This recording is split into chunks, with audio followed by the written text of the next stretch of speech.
Welcome to Sleeping Times. Have you ever stopped to think that everything we know about pyramid construction might be wrong? For centuries, we believed that chained slaves under relentless whips raised these wonders of the ancient world. But archaeological truth tells a completely different story. A story of free workers, organized communities, brilliant engineering, and a purpose that went far beyond simple obedience. Today we're going to dive into an ordinary day during the construction of Egypt's pyramids more than 4,500 years ago and discover how ordinary men with simple tools and extraordinary determination managed to move mountains, literally. Prepare yourself to meet the true builders of the pyramids, their lives, their challenges, and the secrets the stones still guard. If you're enjoying this content and want more fascinating stories to relax and learn from while you drift off to sleep, don't forget to subscribe to the channel and turn on notifications so you don't miss any episodes. Oh, and don't forget to leave a comment below telling us where you're watching from and what time it is there. It's always incredible to see how our community is spread across the world. Now, how about turning off the lights, finding a comfortable position, and preparing to travel through time to ancient Egypt, where the scorching desert sun witnessed one of humanity's greatest achievements. The sun has not yet fully risen, but the horizon is already beginning to tint itself with shades of orange and pink over the Nile Valley. It is a moment of transition, that suspended instant between night and day, when the desert still guards the coolness of the dark hours and the river reflects the first lights like a mirror of liquid silver. On the banks of the great river, where life has pulsed for millennia, small villages begin to awaken with slow and ritualized movements. The smell of bread baking in clay ovens mingles with the damp aroma of earth freshly irrigated by sacred waters.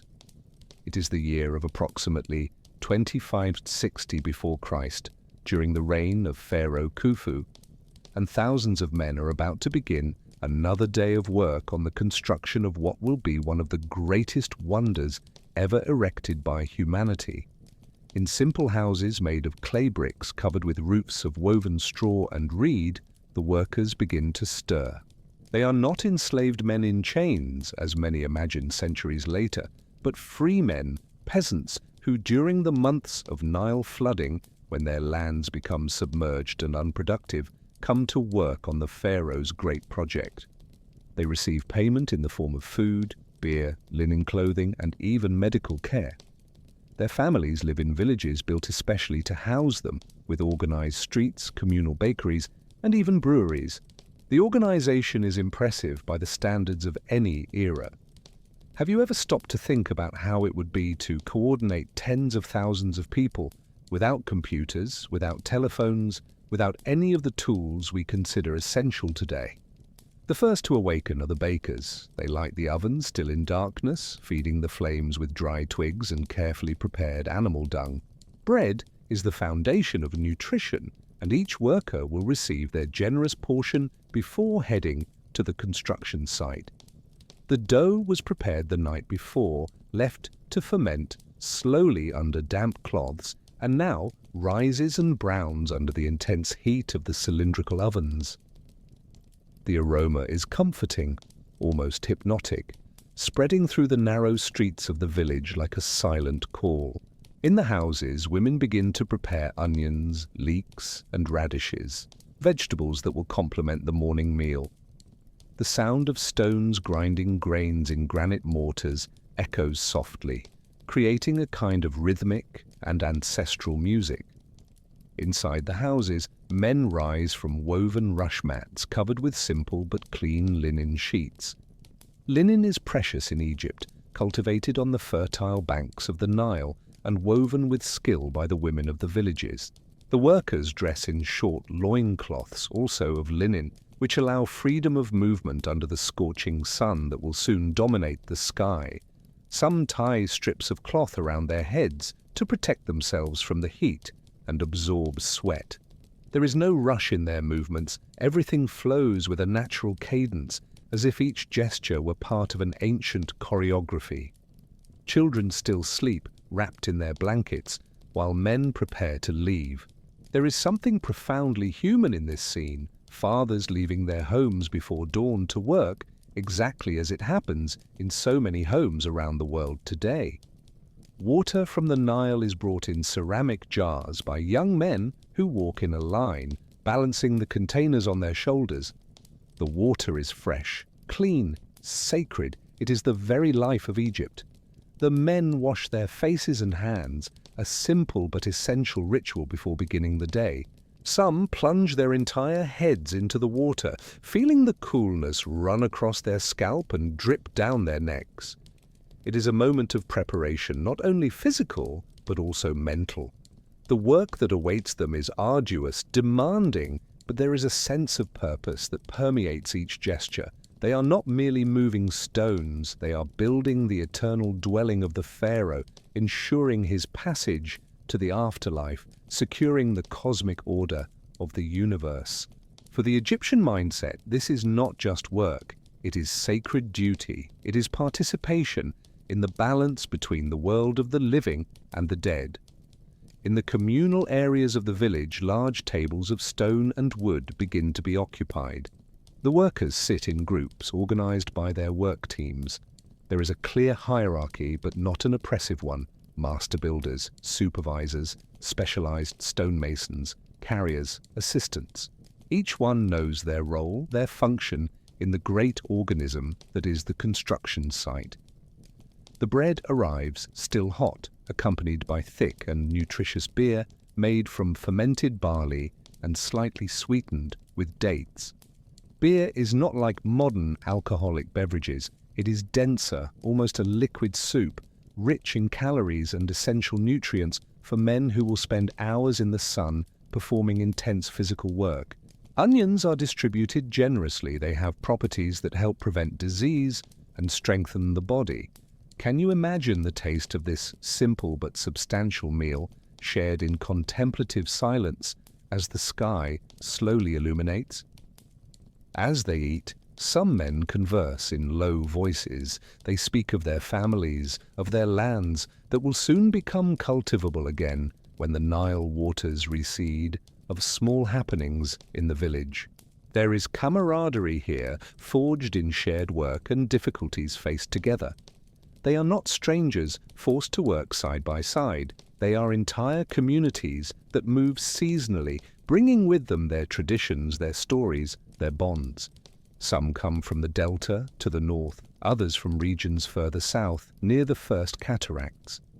Different dialects mix, varied accents create a rich and diverse sonic tapestry, but all share the same objective, the same vision of what they are building.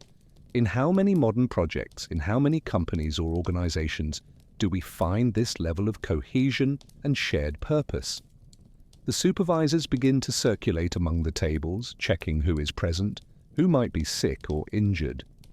There are scribes who note everything on papyrus rolls using fine brushes and black ink made from ground charcoal. Egyptian bureaucracy is meticulous. Each sack of grain, each jar of beer, each day of work is recorded with almost obsessive precision. These records are not merely administrative, they are also a way of ensuring justice. If a worker falls ill, this is noted. If a team surpasses their goals, this too is documented and rewarded. The system is not perfect, but there is a genuine attempt at organization and equity that would surprise many who imagine ancient Egypt as purely authoritarian and cruel. In the distance, still shrouded in the penumbra of dawn, the pyramid under construction begins to reveal itself. It already stands tens of meters high, an artificial mountain of white limestone that glimmers softly under the growing light. Even unfinished, it is impressive, a declaration of human ambition that defies the landscape itself. Around it, ramps of earth and clay bricks rise in spirals or straight lines. Archaeologists still debate the exact method, allowing enormous stones to be dragged to upper levels. There are wooden scaffolds, ropes of braided papyrus fiber, wooden sledges with polished surfaces, cylindrical stone rollers. It is a construction site that employs cutting-edge technology for its era, the result of centuries of experimentation and refinement. Each tool, each technique was developed through trial and error, careful observation, and the transmission of knowledge from generation to generation. The sky is now completely clear, a deep and clean blue that exists only in desert regions. The stars have disappeared, giving way to the absolute dominion of the sun. Ra, the sun god, begins his daily journey across the heavens, and with him, the workers begin theirs. There is a moment of collective pause, almost imperceptible, when everyone seems to take a deep breath simultaneously. It is time to head to the site. The men rise, adjust their loincloths, check their simple tools, stone hammers, copper chisels, baskets of braided reed. Some carry water skins made of goat leather, essential for surviving the hours under the relentless sun. Others wear small amulets hanging from their necks, scarabs, the eye of Horus, small figures of protective gods. Faith and practicality walk side by side in this ancient culture. The teams begin to form and walk toward the plateau of Giza, where the pyramid stands. The path is well established, a wide dirt road that has been compacted by thousands of feet over months and years. Clouds of fine dust rise with each step, golden in the morning light. The sound is rhythmic, the beating of leather and papyrus sandals, the occasional clink of tools, the low murmur of conversation. There are no screams, no cracking whips, no chains. This image, perpetuated by films and popular imagination, is completely wrong. What exists is organization, voluntary discipline born of necessity and purpose, and a sense of participation in something greater than any individual. As they approach the site, the sound changes. Now it is possible to hear the impact of stone against stone, the creaking of ropes under tension, the rhythmic chants that men use to coordinate collective efforts when pulling or pushing immense blocks. These chants are functional, but also beautiful, simple melodies that mark time, that synchronize dozens of arms and legs in a single coordinated movement. They are the work playlists of the ancient world, transmitted orally and adapted as needed. Some of these chants probably speak of gods, others of past victories. Still others are simply rhythmic counting. Music has always been an essential part of human labor, a way of making the arduous bearable, of transforming individual effort into collective symphony. The sun is now completely above the horizon and its heat begins to make itself felt. But it is still the coolest part of the day, the ideal time for the heaviest work. The workers know this instinctively, just as they know that during the hottest hours of midday there will be breaks, shade, more water, and beer. The routine is well established, tested over generations of great constructions. Egypt did not begin with the pyramids of Giza. There were mastabas, smaller pyramids, architectural experiments that sometimes failed spectacularly. Each mistake was a lesson, each success was documented and replicated. It is not different from how we develop technology today, through constant iteration and learning from failures. Upon reaching the foot of the great ramp, the workers disperse to their designated stations. Some head to nearby quarries, where limestone blocks continue to be extracted. Others go to finishing areas, where already cut stones are polished and adjusted with millimetric precision. There are teams responsible for maintaining the ramps, others for lubricating the sledges with water or oil, still others for logistical coordination, ensuring that each block reaches the right place at the right time. It is an operation of impressive complexity, a ballet of logistics and engineering that would work well on any modern construction project. The difference is that they do all this without electricity, without machines, without instant communication, only with human organization, accumulated knowledge, and collective determination. And so, as the sun continues its inexorable ascent, Transforming the sky into a dome of heat and light, thousands of men begin another day of work on the construction of something that will last millennia. They do not know, of course, that their works will be admired by civilizations not yet born, that tourists from unimaginable lands will come in flying machines to contemplate what their hands are creating. All they know is that today, as yesterday and as tomorrow, there are stones to be moved, ramps to be climbed, a pyramid to be erected. And in the midst of this apparently simple routine, something profoundly extraordinary is happening. The human capacity to dream big and work patiently to transform these dreams into solid and lasting reality. But how exactly do they move these colossal stones? How is it possible that men, armed only with copper and stone tools, can accomplish such a feat? The quarry is a world unto itself, a place where living rock is transformed into perfect geometric blocks through techniques that have been refined over centuries. Located just a few kilometers from the main construction site, it is a lunar landscape of white and yellowish limestone, marked by deep cuts and stepped platforms where generations of workers have left their marks. The limestone of Tura, on the east bank of the Nile, is especially valued for its superior quality. Dense, fine-grained, capable of being polished until it shines like marble. It is this limestone that will cover the entire outer surface of the pyramid, making it gleam under the desert sun like a mountain of light. But first, it must be extracted from the earth, and this requires knowledge, patience, and coordinated work from dozens of specialized men. The stonemasons working in extraction are not ordinary laborers, they are specialized artisans, men who learned their craft from their fathers and grandfathers, who know stone as a musician knows his instrument. They know how to read rock, identifying its natural cleavage lines, the points where it can be divided with the least effort. They know where the stone is densest, where hidden flaws exist that could ruin an entire block. This knowledge is not written in manuals, it lives in calloused hands, in trained eyes, in the muscle memory developed over years of practice.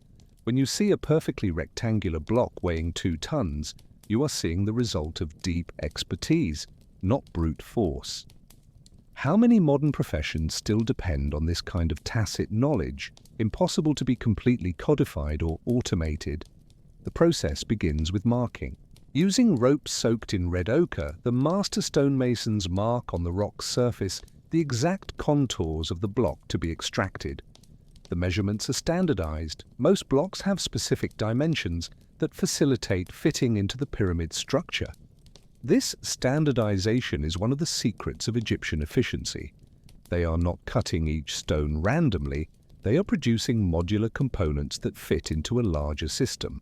It is manufacturing at scale, a concept we typically attribute to the Industrial Revolution, but which was already present in rudimentary form more than 4,000 years ago.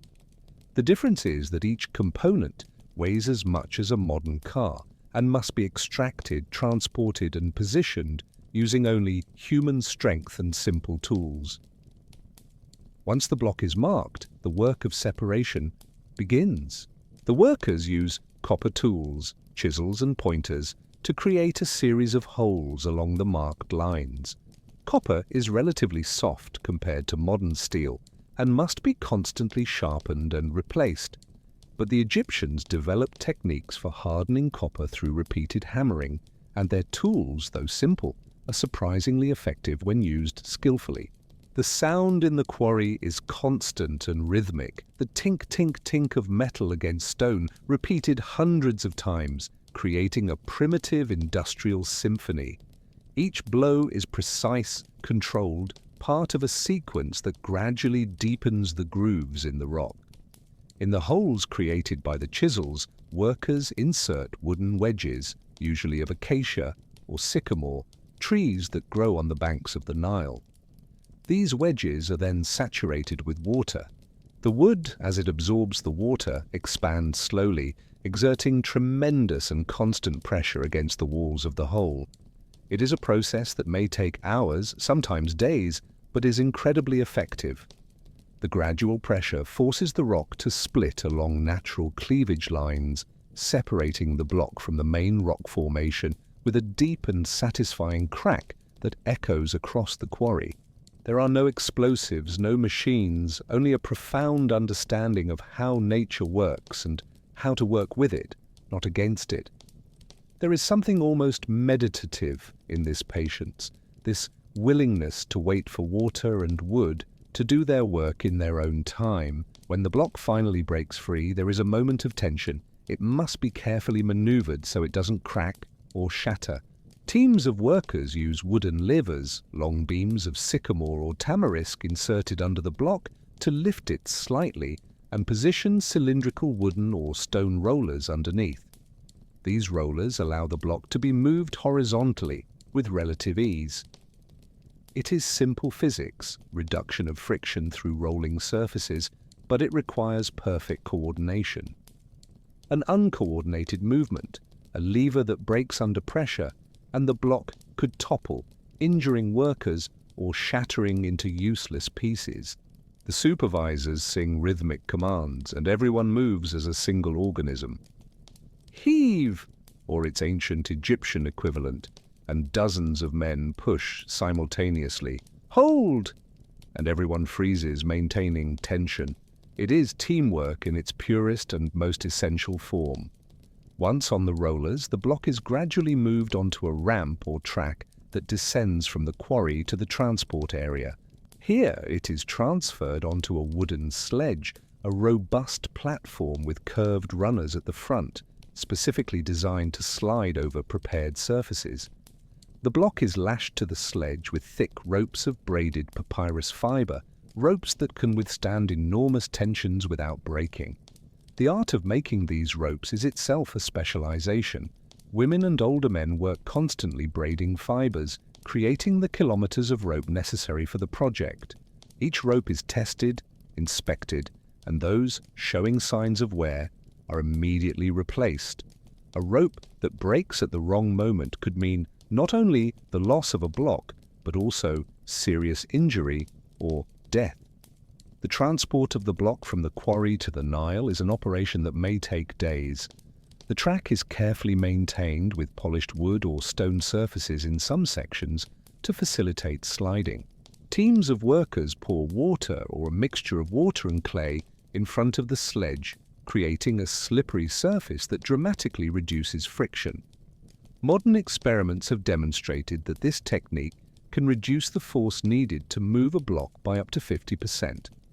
The Egyptians discovered this through trial and error, careful observation, and the transmission of knowledge.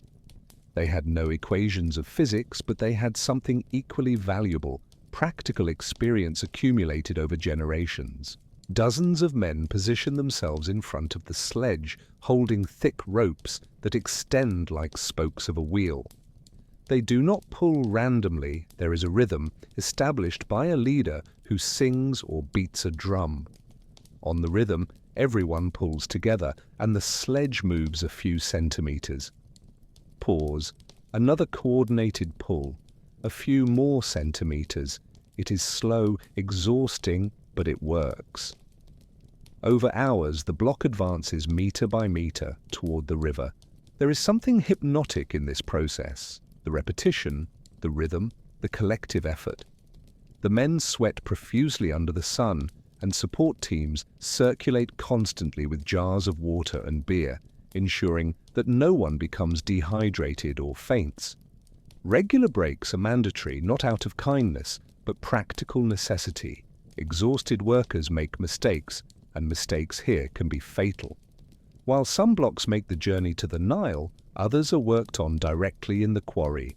There are areas dedicated to finishing, where specialized stonemasons use harder stone tools, dolerite or granite, to smooth the surfaces of the blocks.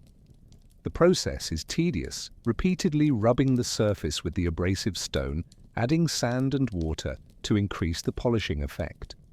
Gradually, the rough surface becomes smooth, almost brilliant. The blocks that will form the pyramid's outer covering receive special attention. Their faces must be perfectly flat and polished so they fit together without visible gaps. When the pyramid is complete, its outer surface will be so smooth that it will be almost impossible to climb, and it will shine under the sun like a beacon visible for kilometers around. Can you imagine the patience necessary to polish thousands of blocks one by one, knowing that each imperfection will be visible in the final structure?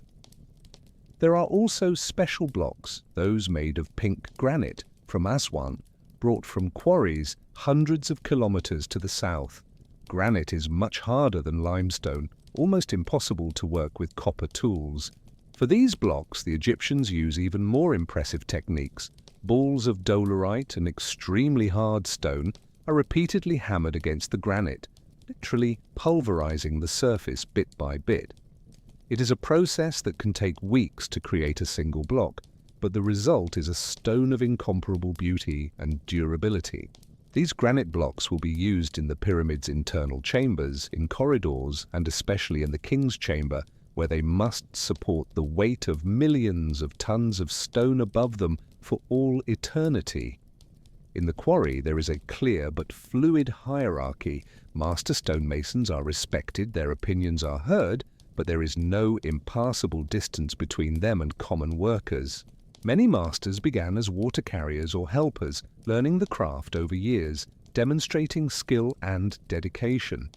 There is social mobility here, opportunity to advance based on merit. This is not an egalitarian society in the modern sense, but neither is it a rigid caste system. A talented young man can become a master stonemason. An exceptionally skilled master stonemason can be promoted to supervisor or even assistant architect. Knowledge is valued, and those who possess it are rewarded. It is not so different from modern corporate environments, where technical expertise can open doors and create opportunities for advancement. The day in the quarry is long, but not uninterrupted.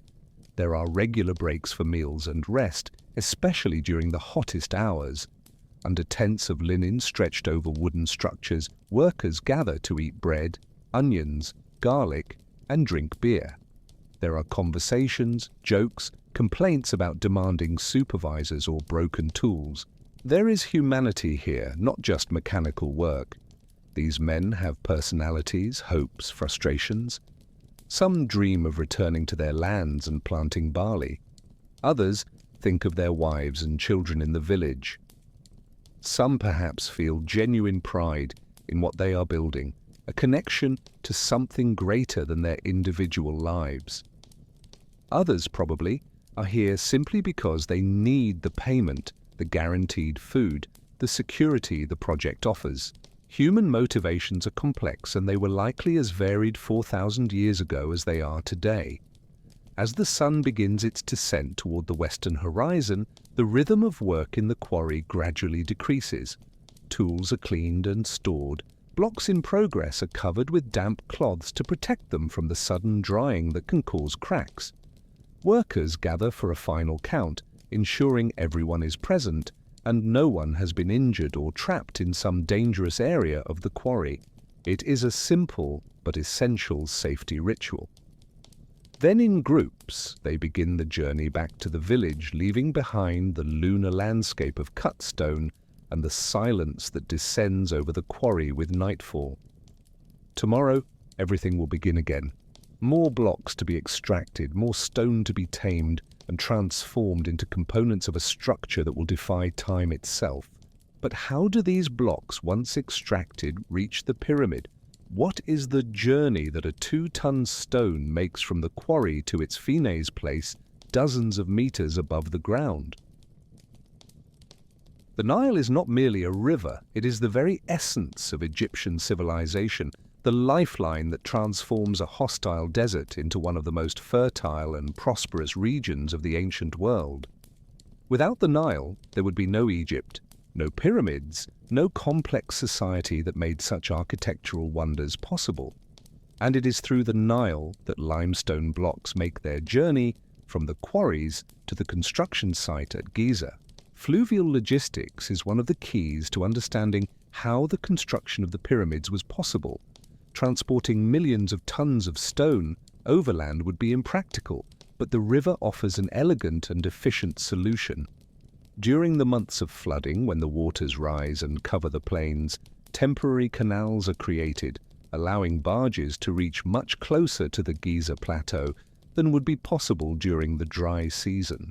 The barges used to transport the blocks are impressive feats of naval engineering in themselves, built from acacia and sycamore wood, reinforced with thick ropes that encircle the entire hull. They are specifically designed to carry extremely heavy loads. Some can transport several blocks simultaneously, totaling dozens of tons. Wood is scarce in Egypt. There are no dense forests, only sparse trees along the river, so every plank, every beam is precious and carefully worked. The joints are caulked with resin and papyrus fibers to ensure they are watertight. Shipbuilders are highly respected craftsmen, and their vessels are rigorously tested before being entrusted with such valuable cargo. A barge that sinks means not only the loss of stone blocks, but also the risk of human lives. The loading of a block onto a barge is a delicate operation requiring careful planning. The barge is positioned close to the bank in shallow waters and partially submerged through the addition of weight or the removal of temporary floats. The block, still on its sledge, is then dragged or rolled over wooden planks onto the barge. Once positioned, the weights are removed or the floats are replaced, and the barge rises in the water, now carrying its precious cargo. The block is firmly lashed to the deck with multiple ropes, ensuring it does not shift during transport. Any movement could destabilize the vessel, causing a disaster. Egyptian sailors know well the dangers of the river, treacherous currents, hidden sandbars, territorial hippopotamuses, and ever-present crocodiles. Each voyage is a small adventure, with its own risks and challenges. Navigation on the Nile during flooding is facilitated by the current, which flows always from south to north toward the Mediterranean. For upstream travels against the current, the Egyptians use sails. The prevailing wind blows from the north, allowing vessels to navigate against the current using wind power. It is an almost perfect system, current for downstream, wind for upstream. But barges loaded with stone blocks are too heavy to rely solely on sails. They are often towed by teams of smaller, more agile boats, or even by men on the banks pulling long ropes in a process called tracking. It is arduous work, especially when the current is strong, but it is effective. The towing teams sing as they work, maintaining rhythm, transforming physical effort into something almost musical performance. The landscape along the Nile during the journey is of hypnotic beauty. The banks are covered with lush vegetation, tall papyri swaying in the breeze, date palms offering shade, fields of golden green barley, and wheat extending as far as the eye can see. Aquatic birds, herons, ibises, ducks populate the shallow waters fishing or simply resting. Occasionally, a crocodile glides silently through the water, only its eyes and nostrils visible above the surface. The Egyptians respect these predators but do not fear them excessively. There is a mutual understanding, a coexistence born from millennia of shared life along the same river. On the banks, villages and cities appear periodically, with their white stone temples, mud brick houses, and busy docks where other vessels load and unload goods of all kinds. The river is a constant commercial highway. Barges laden with grain descend to the great warehouses of the north. Smaller boats transport pottery, textiles, copper tools, jars of wine and oil. There are fishing vessels with nets spread, capturing the abundant fish that populate the waters: Nile perch, tilapia, catfish. There are even papyrus boats built entirely of bound reed bundles, used for short trips or fishing in shallow waters. The Nile is life in constant motion, a human and natural ecosystem woven inextricably together. For workers on the barges transporting stone blocks, this journey offers a welcome break from the intense physical work of the quarry or construction site. They can sit, watch the landscape pass, feel the cool breeze of the river, perhaps even fish a little during breaks. There is something almost meditative in this voyage, a slower rhythm that contrasts with the intensity of work on land. During the night, barges typically anchor near the bank. Navigating in darkness is dangerous. Sandbars can appear unexpectedly, and visibility is minimal. Workers light small fires on the deck or on the bank, cook fresh fish caught during the day, share stories. The night sky in ancient Egypt without light pollution is of spectacular clarity. The Milky Way stretches like a river of light across the sky, and the constellations, many of which the Egyptians identified and named, shine with intensity. For a deeply religious culture, the night sky is the realm of the gods, and observing it is a form of spiritual contemplation. Some workers perhaps recognize Orion, associated with Osiris, the god of the dead. Others identify Sirius, the brightest star, whose heliacal rising announces the annual flooding of the Nile. Astronomy and religion are inseparable, and both inform daily life in ways that are difficult for modern secular minds to fully comprehend. When the barges finally arrive at the port near Giza, there is a reverse unloading operation. Again, the barge is partially submerged, the block is untied and carefully moved to the bank, where it will be transferred back onto a sledge for the final journey to the construction site. There are specially built docks for this purpose, with stone or wooden ramps that facilitate the process. Teams specialized in unloading work with practiced efficiency, moving blocks from water to land in a constant flow. During peak flooding months, when work in the quarries and on the site is at maximum intensity, dozens of barges may arrive daily, each bringing its cargo of stone. It is a logistical operation of impressive scale, coordinating extraction, fluvial transport, and construction in an integrated system. Have you ever stopped to think about how many modern supply chains operate with this level of coordination, and how many fail when a single link breaks? The Nile also brings other essential materials for the project. Granite from Aswan, as mentioned, makes a much longer journey, hundreds of kilometers upstream, passing through the cataracts, rocky rapids where the river becomes impassable for normal vessels. At these points, blocks must be unloaded and transported overland around the cataracts, then reloaded onto other barges. It is an extremely labor-intensive process, which explains why granite is used sparingly, only where its superior properties are absolutely necessary. There is also cedar wood from Lebanon, imported by sea and then transported upstream, used for ceiling beams and other internal structures where local wood is not sufficiently strong or durable. International commerce already exists in this era, and Egypt is connected to a trade network that extends across the Mediterranean and beyond. Dependence on the Nile also means that the rhythm of work is seasonal. During flooding, when the waters are high and fluvial transport is easy, the focus is on moving as much material as possible to the site. During the dry season, when the river is low and transport is more difficult, the focus shifts to construction work itself, using materials already accumulated. There is also the planting and harvesting season, when many workers return to their lands to tend their crops. The pyramid project spans decades in part because of these natural cycles. It is not possible to work at constant rhythm year-round. But the Egyptians learned to work with these rhythms, not against them, planning their operations according to seasons, according to the river's floods and droughts, according to the agricultural cycles that govern everyone's life. There is something profoundly wise in this approach, recognizing that there are times for different types of work, that forcing a constant and unchanging rhythm is fighting against nature rather than working with it. In modern societies, especially in Western corporate cultures, there is an expectation of constant productivity, of perpetual growth, of an accelerated pace that never slows. But is this sustainable? The Egyptians built structures that lasted millennia by working in harmony with natural cycles, respecting human limits, allowing pauses and rhythm variations. Perhaps there is a lesson here about sustainability, about the difference between speed and durability, between momentary intensity and persistence over time. As the sun sets over the Nile, tinging the waters gold and red, the anchored barges sway gently in the current. The workers, tired but satisfied, prepare for another night under the stars.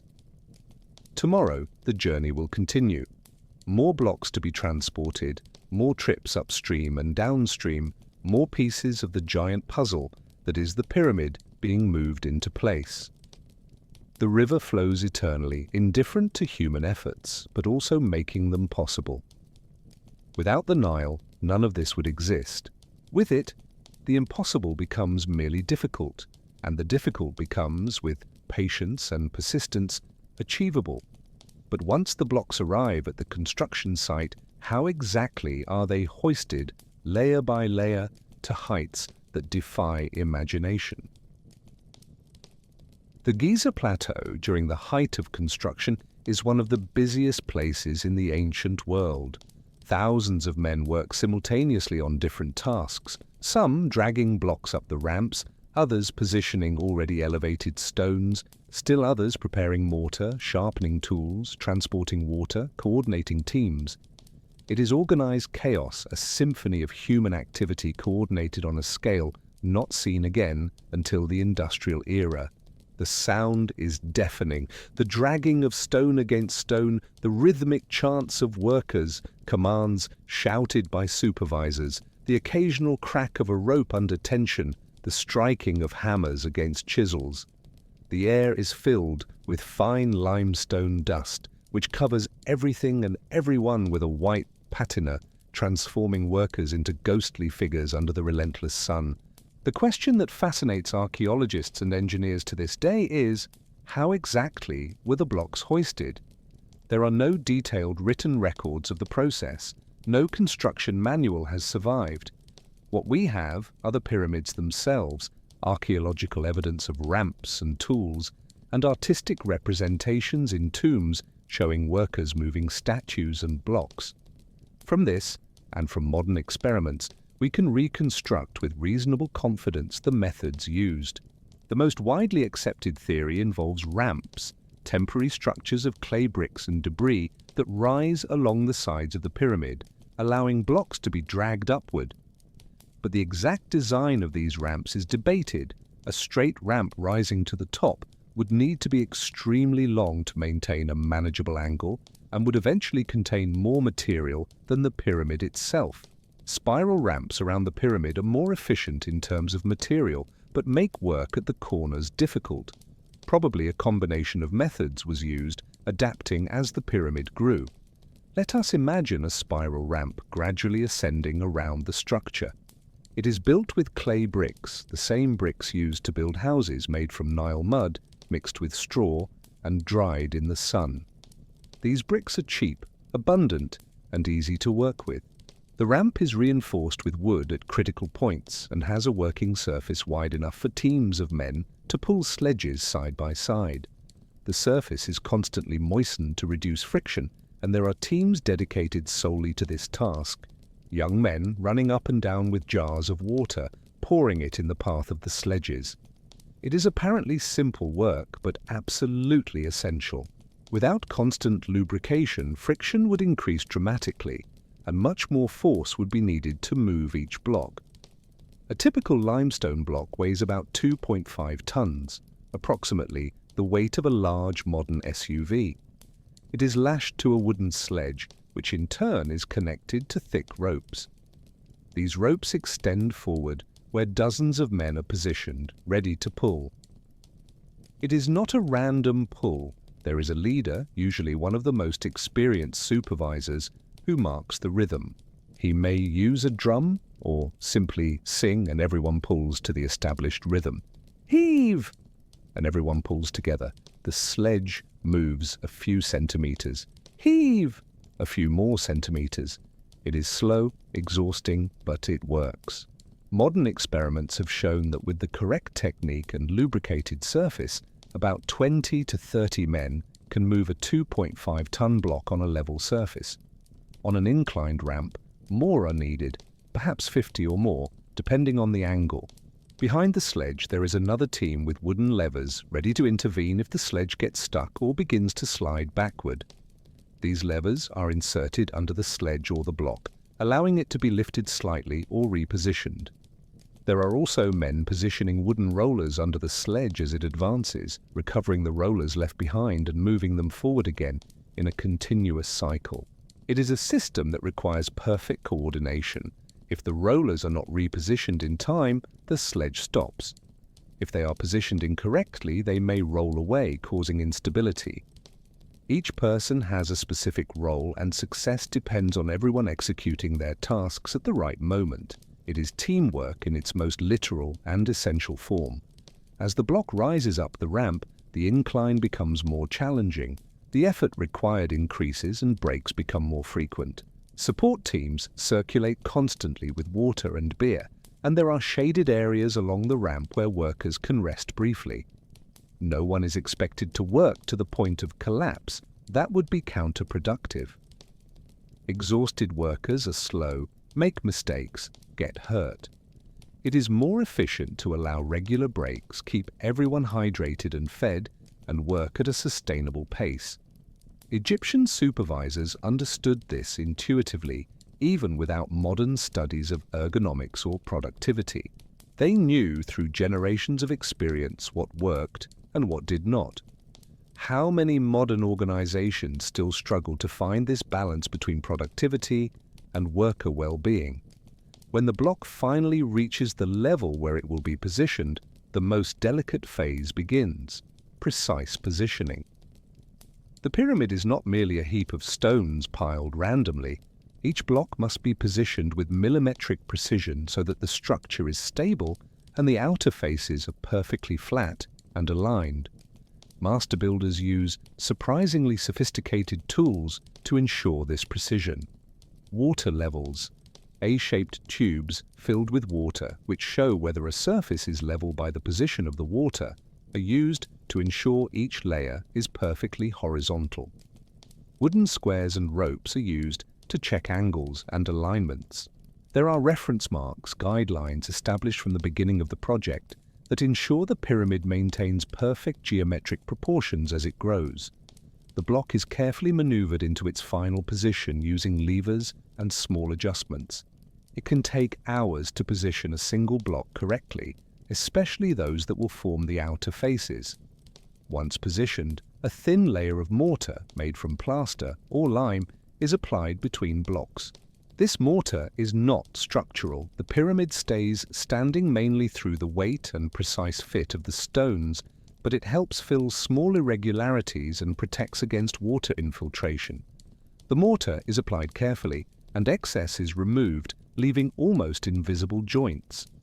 When the pyramid is complete and the outer covering of polished limestone is applied, these joints will be practically imperceptible, creating the illusion of a continuous monolithic surface. There are also the internal blocks which form the pyramid's core. These need not be as perfectly finished as external blocks. Their surfaces can be rougher, their dimensions slightly less precise. This accelerates the process and saves labor. It is an intelligent engineering decision, concentrating effort and precision where it really matters, and being more pragmatic where perfection is not necessary. Even so, the internal blocks are positioned with enough care to ensure structural stability. The pyramid must support its own immense weight, millions of tons of stone, without collapsing or deforming. Geometry is crucial. The pyramidal shape distributes weight efficiently, and the angle of the faces, approximately 51 degrees for the Great Pyramid, is optimized for stability. As the pyramid grows, layer by layer, the ramp must be constantly adjusted and elevated. This means additional work, more clay bricks, more wood, more effort. In a sense, they are building two structures simultaneously, the permanent stone pyramid and the temporary clay ramp. When the pyramid is complete, the ramp will be dismantled, its materials recycled, or simply left to deteriorate. There is no sentimentalism here. The ramp is a tool, and like all tools, it is discarded when no longer needed. But while it is needed, it is maintained meticulously, constantly repaired, adjusted, as needs change. It is temporary infrastructure, but no less important for that. There are also unexpected challenges, blocks that crack during transport or positioning, tools that break, ropes that snap, workers who get injured. Each problem must be solved quickly to keep the project moving. There are repair teams, artisans who can fix tools or create new ones, physicians who treat injuries. The organization is impressive. There are contingencies for contingencies, backup systems, redundancies. It is not chaotic improvisation, but careful planning and risk management. The Egyptians had no project management software, but they had something perhaps more valuable: accumulated experience from multiple construction projects over generations, and a culture of meticulous documentation through scribes who recorded everything. As the day advances and the sun begins its descent, the rhythm of work gradually decreases. Blocks that are in process of being moved are taken to their destinations or left in safe positions. No one wants to leave a 2.5-ton block in an unstable position overnight. Tools are collected, counted, stored. There is a constant inventory. Copper tools are valuable and must be accounted for.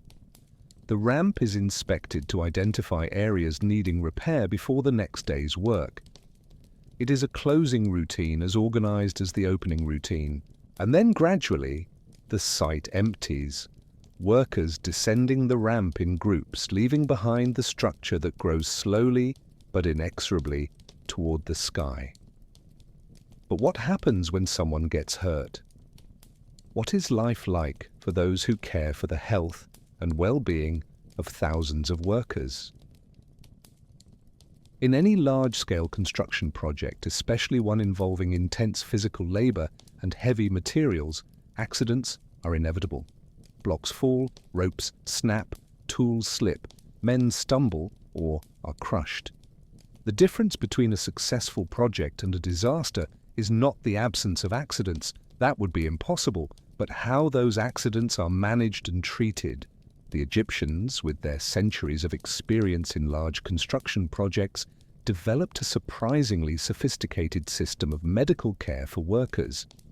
There is archaeological evidence of hospitals or infirmaries in worker villages, and skeletal remains show signs of medical treatment, broken bones that were immobilized and healed correctly, infections treated, even rudimentary surgery performed. It was not modern medicine, obviously, but it was far more advanced than many imagine. Egyptian physicians were specialized and highly trained. Medicine was a respected profession, and there were different levels of specialization, some focused on external injuries, others on internal diseases, still others on eyes or teeth. There were even physicians specialized in treating construction workers, familiar with the specific types of injuries common in such environments.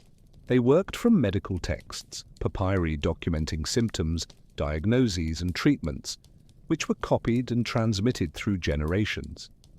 The famous Edwin Smith papyrus, for example, is essentially a surgical trauma manual describing 48 cases of injuries, mainly to the head and torso, with detailed instructions on how to treat them. This text dates to around 1600 BCE, but is probably a copy of much older texts, possibly from the era of pyramid construction. When a worker is injured at the construction site, there is an established protocol. Supervisors are trained to recognize serious injuries requiring immediate medical attention. The injured worker is quickly transported to the infirmary, where physicians assess the situation. For minor injuries, cuts, bruises, sunburns, there are simple but effective treatments. Wounds are cleaned with water and wine. Alcohol has antiseptic properties, though Egyptians did not understand the mechanism, then covered with honey. Honey is a natural antibiotic, and Egyptians empirically discovered that wounds treated with honey heal better and with less infection. Bandages of clean linen are applied, and the worker is instructed to rest and return for regular checkups. There are records of workers receiving paid days off to recover from injuries. They continue receiving their rations of food and beer, even when unable to work.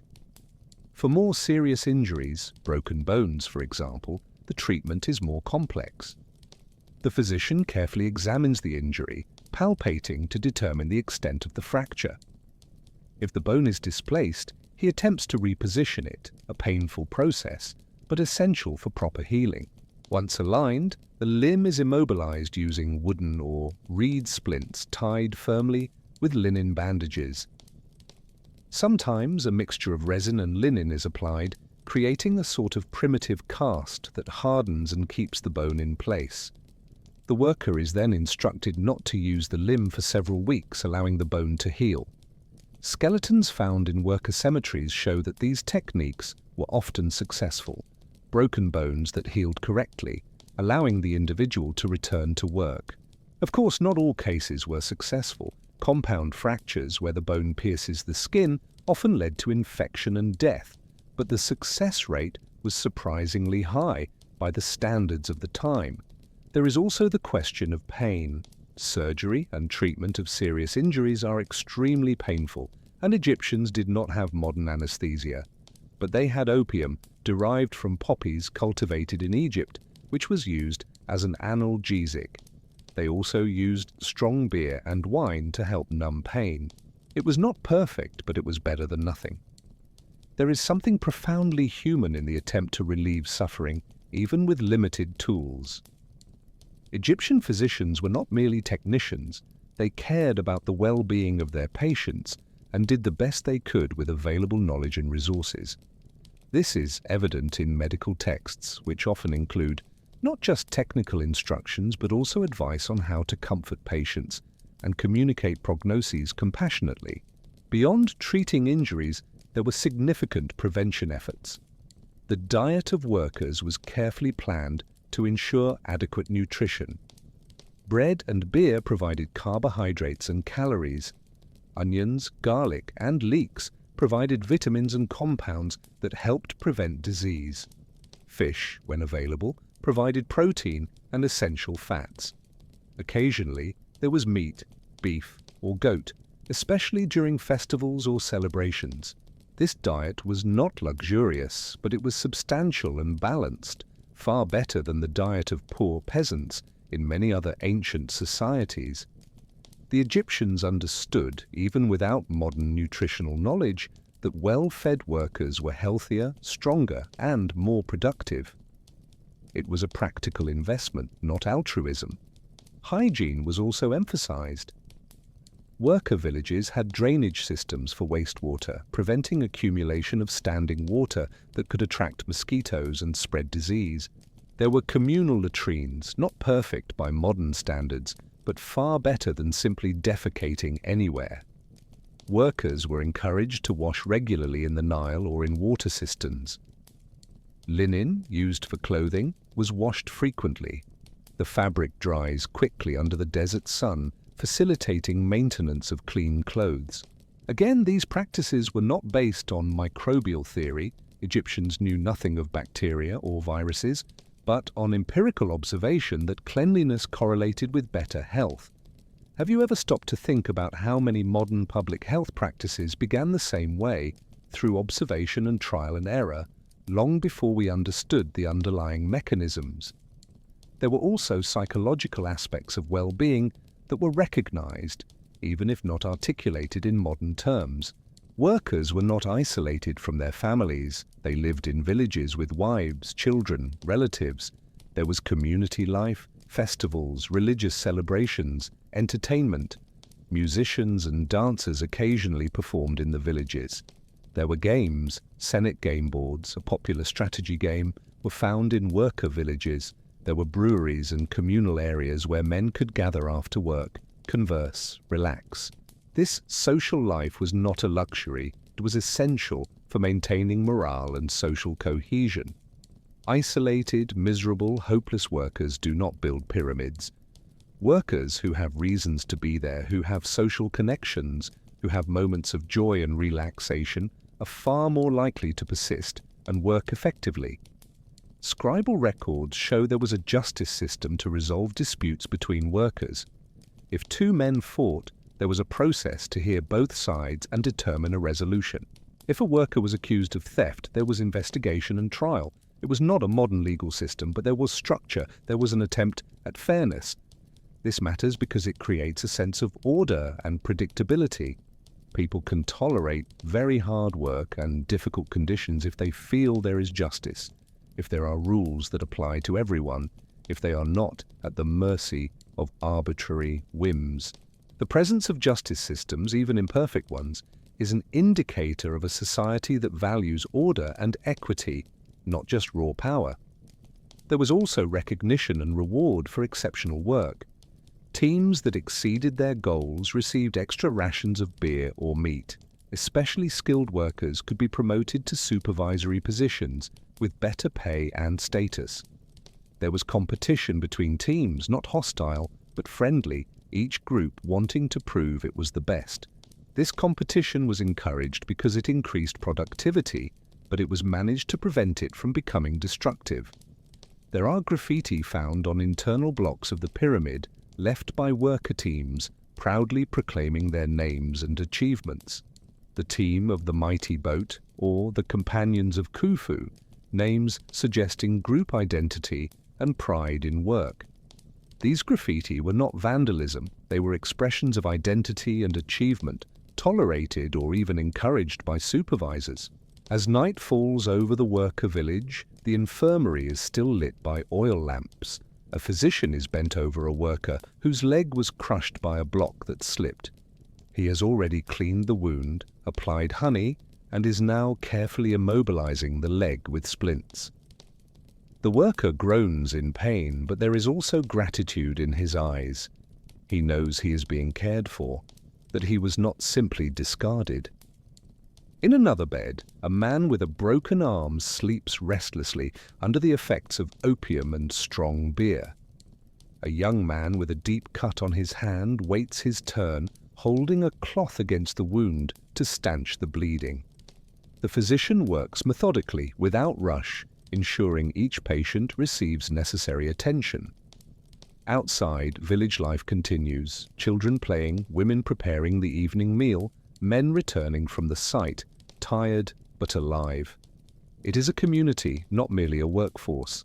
And it is this humanity, this care for individual well-being within a colossal project, that perhaps is one of the most impressive achievements of the pyramid builders. But how is this community organized? Who makes the decisions? Who plans? Who ensures everything functions harmoniously? Behind the apparent simplicity of physical work, moving stones, dragging sledges, climbing ramps, there is a complex and sophisticated organizational structure that makes everything possible. The construction of a pyramid is not merely an engineering challenge, it is also a monumental challenge of project management, logistics, and human coordination. Thousands of workers must be fed, housed, organized into teams, their tasks coordinated, their efforts synchronized.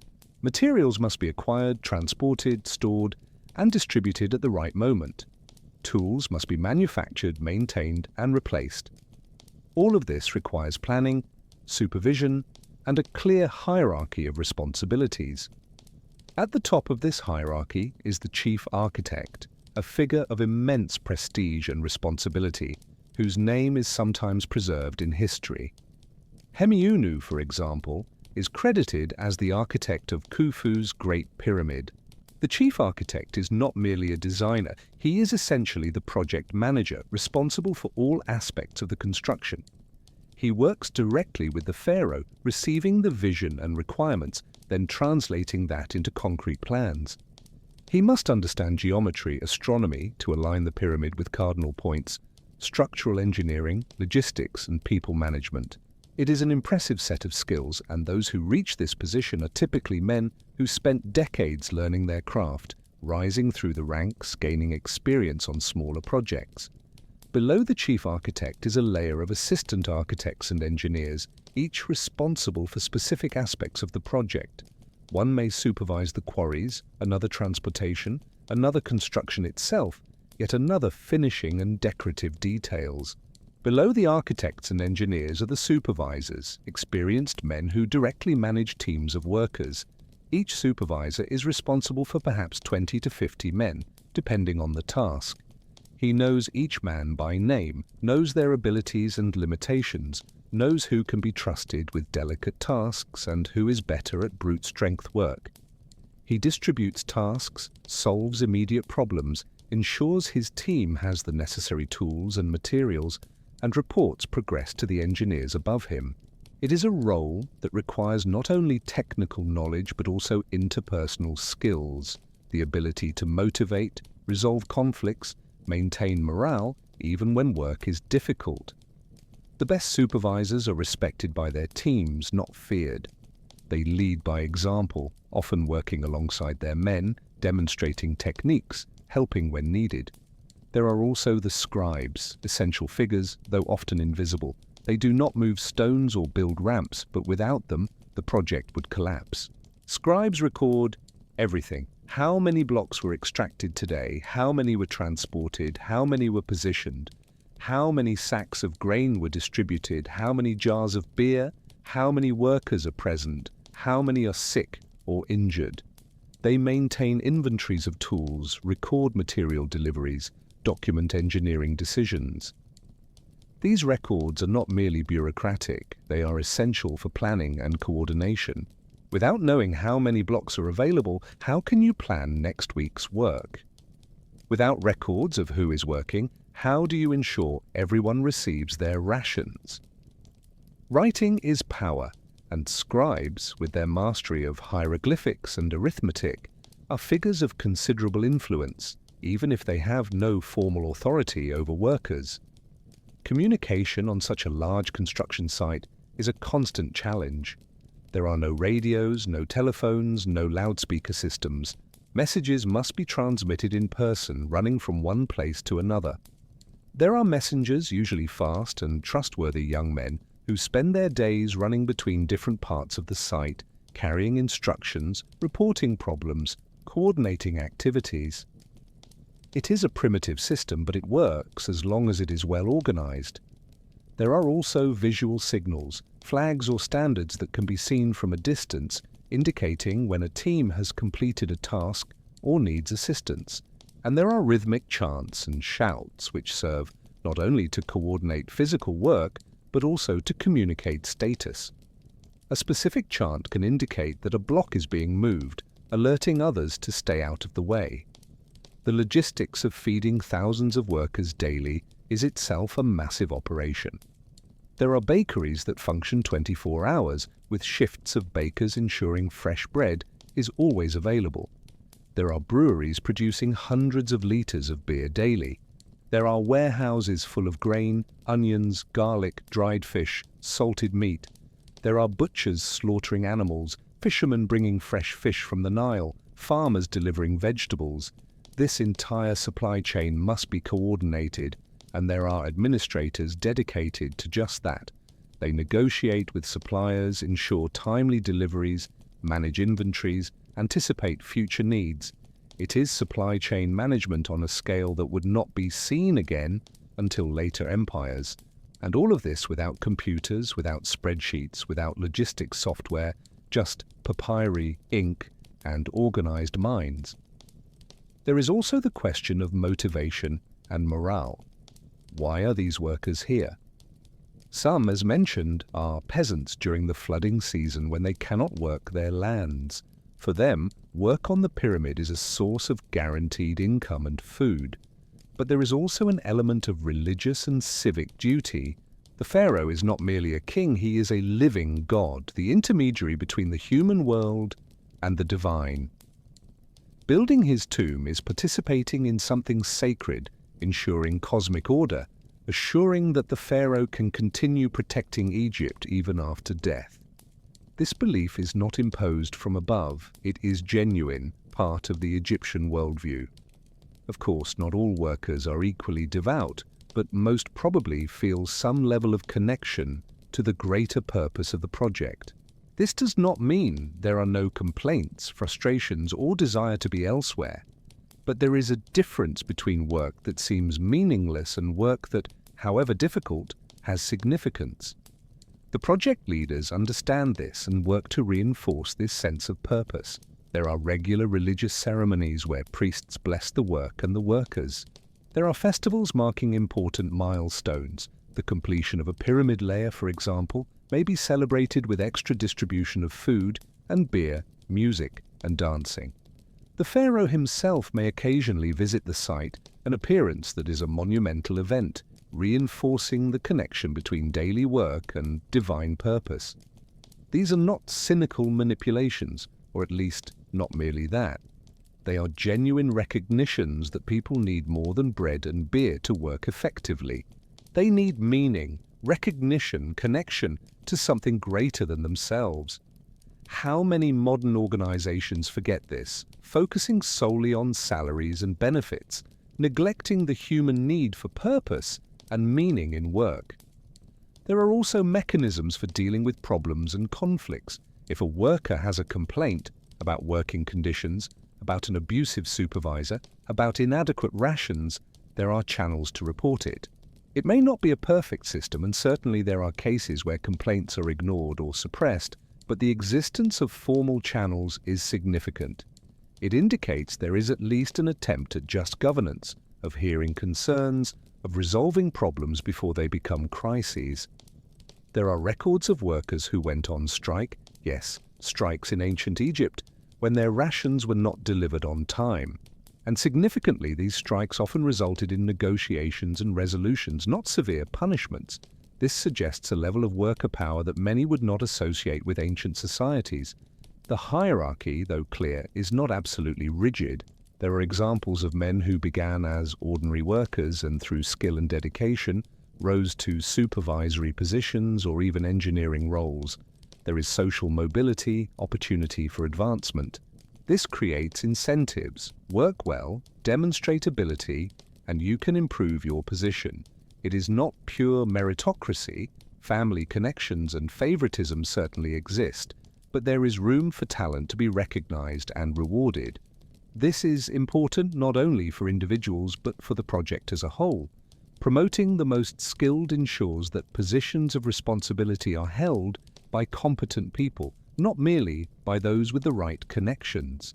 As the sun sets and the day's work ends, supervisors meet with engineers to report progress and discuss plans for the next day. How many blocks were positioned? Were there problems? Does any area of the ramp need urgent repair? Are there sufficient materials for next week?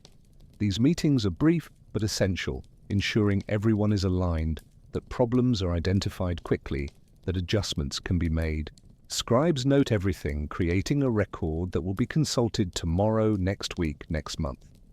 It is project management in its most fundamental form. Plan, execute, review, adjust, repeat. The methods are ancient, but the principles are eternal. And while leaders plan, workers return to their homes, to their families, to a few hours of rest before everything begins again. But what exactly awaits them at home? What is life like outside the site, in the villages where these builders live with their families? The workers' village at Giza is not a temporary tent camp. It is a planned community with organized streets, mud brick houses, communal facilities, and even a sort of primitive urban zoning. Archaeologists have discovered the remains of these villages, and they reveal much about how workers lived when not at the construction site. The houses are simple but functional, usually consisting of 2 or 3 rooms, a main living and sleeping area, perhaps a small storage room, and sometimes an external courtyard where cooking and other domestic tasks are performed. The walls are made of mud bricks, the same material used for ramps dried in the sun until hard. The roof is made of wooden beams covered with straw and reed, providing shade but allowing some air circulation, essential in the desert heat. Inside the houses, furnishings are minimal but adequate. There are rush mats for sleeping, perhaps some pillows stuffed with straw. There are braided reed baskets for storing clothes and personal belongings. There are ceramic jars for water, beer, and oil. There may be a small domestic altar with figures of protective gods. Bez, the dwarf god who protects homes and children, is especially popular. There are oil lamps made of ceramic, burning sesame or flax oil, providing dim but sufficient light after sunset. The walls may be decorated with simple paintings or simply whitewashed to reflect heat. It is not luxurious, but it is home, a private space where families can be together, where there is some autonomy and control over the immediate environment. Women in the village have their own roles and responsibilities, distinct but equally essential. They do not work at the site moving blocks. Heavy physical labor is a male domain, but they do practically everything else. They grind grain in stone mortars, arduous work that can take hours daily. They bake bread in domestic or communal ovens. They prepare meals, care for children, weave linen on simple looms, make clothes, repair sandals, manufacture baskets and mats. Some work in communal breweries or bakeries. Others may have specialized skills, midwives, healers, amulet makers. Women's work is essential for community survival and functioning, but it is often invisible in historical records which tend to focus on male and public activities. This does not mean it was less important, merely less documented. Children in the village have a childhood that is simultaneously familiar and strange to modern eyes. They play.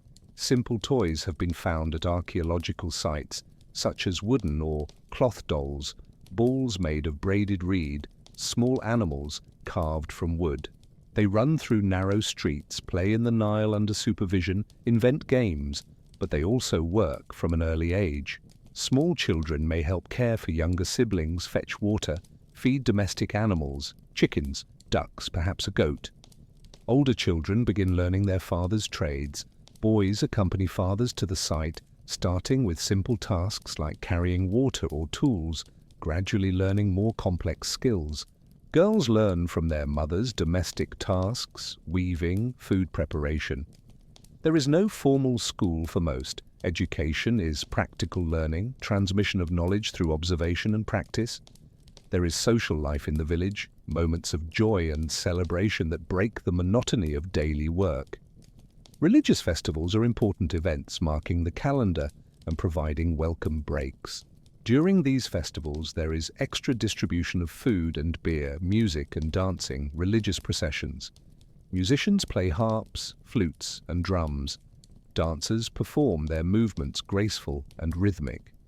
There is something cathartic in these celebrations, a release of accumulated tensions, a reaffirmation of community identity.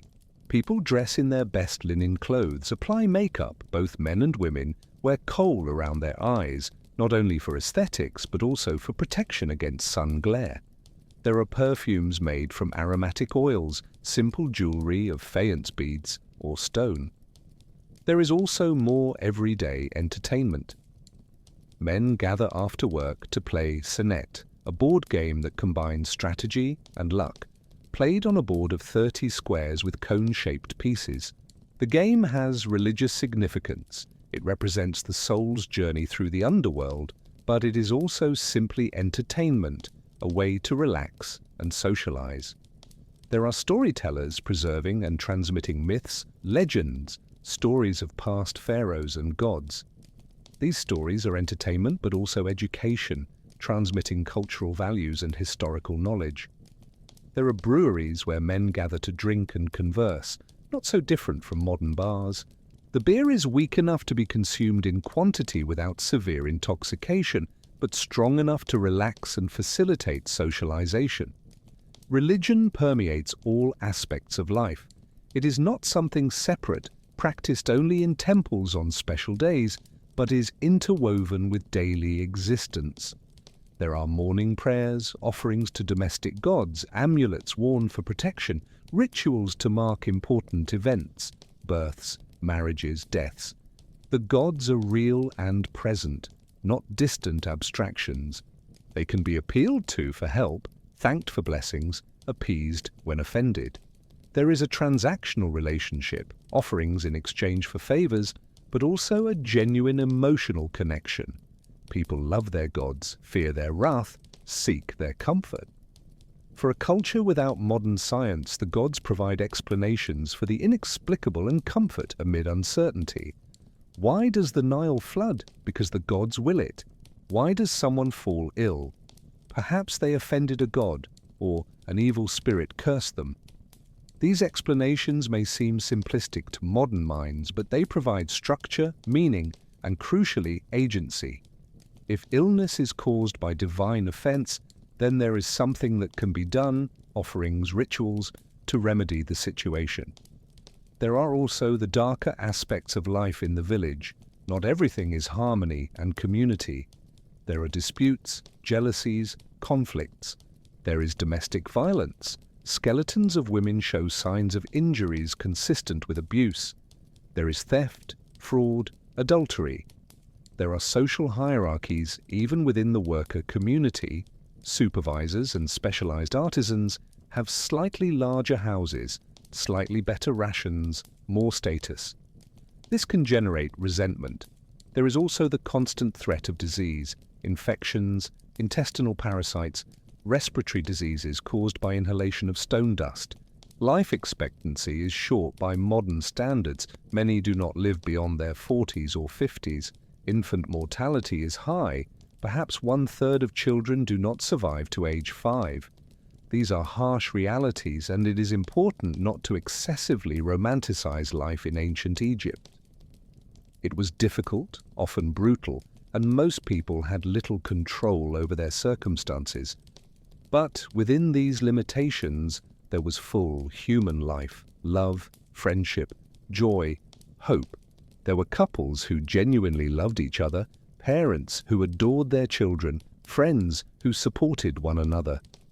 There were moments of beauty, a sunset over the Nile, a child's laughter, the taste of fresh bread, the comfort of a bed after a hard day's work.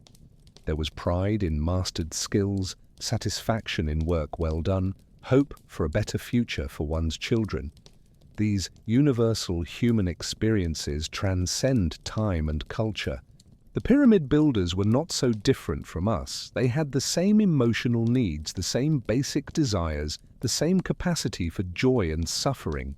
Recognizing this is recognizing our shared humanity across millennia. As night deepens over the village, oil lamps are gradually extinguished. Families retire to their mats, children already sleeping, adults conversing quietly before succumbing to exhaustion. Outside, the desert is silent, except for the occasional distant howl of a jackal or the rustling of some small nocturnal animal.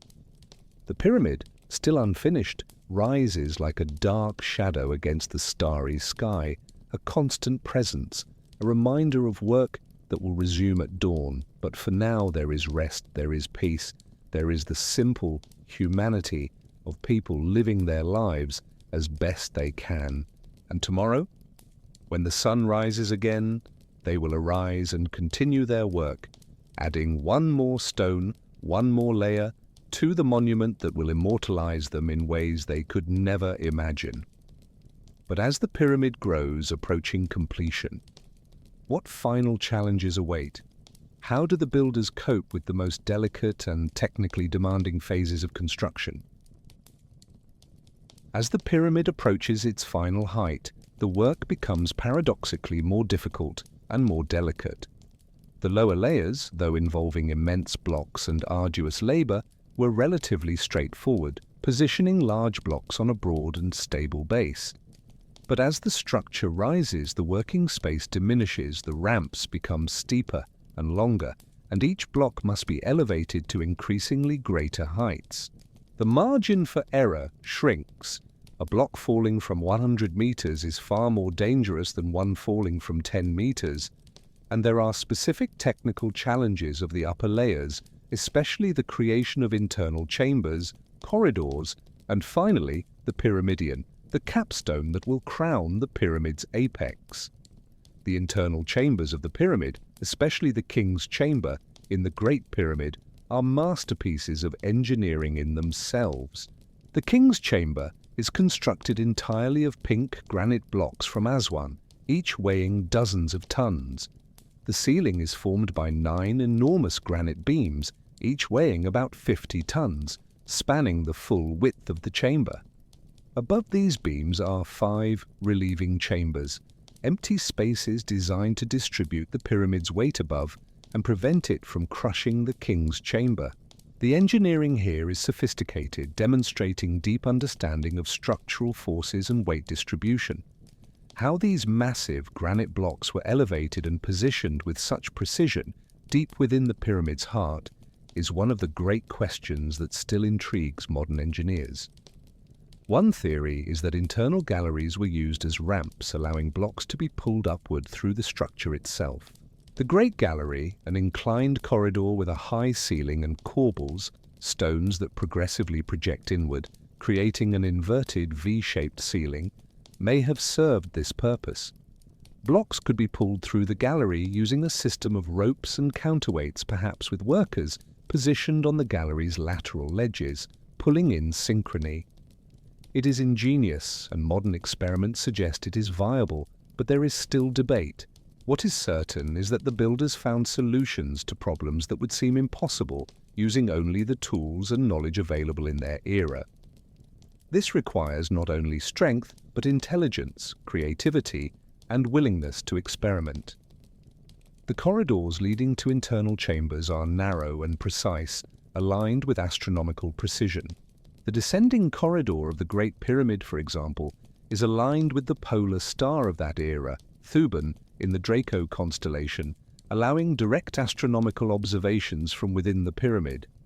Creating these alignments requires not only construction skill, but also sophisticated astronomical knowledge and precise measuring instruments. The Egyptians used the merket, a star observation tool made of a rod with a plumb line, and the bay, a sort of level or square, to establish alignments. Observations were made at night, and markings were transferred to construction during the day. It is a meticulous process, demanding absolute patience and precision. As upper layers are added, the ramp must be constantly adjusted. It becomes longer, steeper, narrower. Eventually, it may become impractical to continue using a single ramp. Some theories suggest that multiple smaller ramps were used in final phases, or that systems of primitive levers and pulleys were employed for the final blocks. There is evidence of holes in some stones that could have been used to insert levers. There is also the possibility that wooden scaffolding was built around the pyramid's top, providing work platforms. Whatever the exact method, what is clear is that the builders adapted their techniques as needed, not becoming locked into a single approach. Flexibility and adaptability are characteristics of successful engineers in any era. The pyramidion, the capstone at the pyramid's apex, is a special piece, often made of granite or basalt, and sometimes covered with gold or electrum, an alloy of gold and silver. It is carefully sculpted, often with inscriptions dedicating the pyramid to the pharaoh and the gods. Positioning the pyramidion is a moment of great significance. It marks the structural completion of the pyramid, the highest point, the literal and symbolic apex of the project. It is probably accompanied by religious ceremonies, offerings, celebrations. For workers who spent years, perhaps decades, working on the project, it must be a moment of profound satisfaction and pride. They raised an artificial mountain, created something that will dominate the landscape and endure over time in ways they can barely comprehend. But structural completion is not the end of work. Now begins the finishing phase, applying the external covering of polished limestone that will transform the pyramid from a rough, stepped structure into a smooth and brilliant surface. The casing blocks are limestone from Tura, of superior quality, and have been pre-cut and polished at the quarries, but they still must be positioned with millimetric precision, their outer faces perfectly aligned to create a continuous surface. This is done from top to bottom, starting from the apex and working downward, gradually removing the ramps as the casing is applied. Each casing block is carefully positioned, its edges adjusted with abrasive stone tools until the fit is perfect. Mortar is applied to the joints, and excess is removed, leaving almost invisible lines. Finishing work is tedious and demanding, requiring specialized artisans with an eye for detail. It is not work for common laborers, it is for master stonemasons, men who devoted entire lives to mastering their craft. They work slowly, methodically, constantly checking with levels and squares, ensuring each block is perfectly aligned. When complete, the pyramid's outer surface is so smooth it is almost impossible to climb. There are no projections or indentations to grasp, and under the desert sun the polished white limestone shines intensely, visible for kilometers around. The pyramid becomes a beacon, a declaration of power and ambition that completely dominates the landscape. It is difficult for us, accustomed to skyscrapers and modern structures, to comprehend the visual impact a completed pyramid would have had. It would be the most impressive structure most people ever saw, a tangible testimony to the pharaoh's power and the god's favor. There is also decorative work, hieroglyphic inscriptions in specific areas, reliefs sculpted in stone, paintings in internal chambers. Artists and scribes work on these details, adding layers of religious and symbolic meaning to the structure. Each hieroglyph is carefully carved, each figure painted with mineral pigments that will endure through time. These are not mere ornaments. They are sacred texts, spells and prayers intended to protect the pharaoh in the afterlife and ensure his successful transformation into a divine being. The pyramid is not merely a tomb, it is a religious machine designed to facilitate the pharaoh's journey through the underworld and his eventual resurrection as a star in the night sky. As finishing work progresses, the ramps are gradually dismantled. The clay bricks are recovered, perhaps to be used in other projects or simply left to deteriorate. The wood is valuable and is carefully recovered and stored. The site, which for years or decades was a place of frenzied activity, begins to empty. Teams of workers are dismissed, returning to their homelands, carrying with them their tools, their memories, and perhaps a sense of accomplishment. Some may remain to work on associated structures, mortuary temples, causeways, smaller pyramids for queens. But the great project, the main pyramid, is essentially complete. Can you imagine the mix of emotions, relief that the hard work is over, pride in what was achieved, perhaps even a hint of melancholy that this phase of life has ended? The completed pyramid is a marvel, but it does not stand alone. It is part of a larger complex. There is an adjacent mortuary temple where rituals will be performed for the deceased pharaoh. There is a covered causeway connecting the mortuary temple to a valley temple near the Nile, where the pharaoh's body will arrive by boat. There are smaller pyramids for queens, mastabas, rectangular tombs, for nobles and officials. There are boat pits where ceremonial boats are buried, intended to transport the pharaoh in the afterlife. The entire complex is an elaborate necropolis, a city of the dead designed to serve the pharaoh for all eternity. And at the center of everything, dominating all, stands the pyramid, the eternal dwelling of the god-king, the ladder to the stars, the monument that will defy time itself. But even with the pyramid complete, the work does not entirely end. There is continuous maintenance, occasional repairs, regular rituals performed by dedicated priests. There are guards to protect against tomb robbers, though, ironically, most pyramids will eventually be plundered, their treasures stolen, their mummies desecrated. But that is in the distant future. For now, the pyramid is complete, gleaming under the sun, a testament to what humanity can achieve when combining vision, organization, skill, and persistence. It is a moment of triumph, but also of transition. What comes next? How do workers return to their normal lives? And what does this extraordinary experience mean for them and Egyptian society as a whole? When the great project finally ends, when the last casing stone is positioned and polished, when the dedication ceremonies are concluded and priests assume their perpetual duties, the workers face a transition that is simultaneously liberating and disorienting. For years, perhaps for the entire adult lives of some, the pyramid was the center of their existence, the place where they spent their days, the source of their income, the context of their friendships and social identities. And now, suddenly, it is over. They are dismissed with formal gratitude, perhaps with final bonuses of grain and beer, and instructed to return to their homes, their lands, their previous lives. But how do you return to a normal life after participating in something so extraordinary? How do you go back to planting barley and fishing in the Nile after having raised an artificial mountain that touched the sky? For many, especially seasonal peasants, the transition is relatively smooth. They return to their villages, to families who remained there, to lands that need to be cultivated. The agricultural cycle continues, indifferent to great projects of pharaohs. There is planting in the right season, careful irrigation using channels that capture floodwaters, harvest when grains ripen.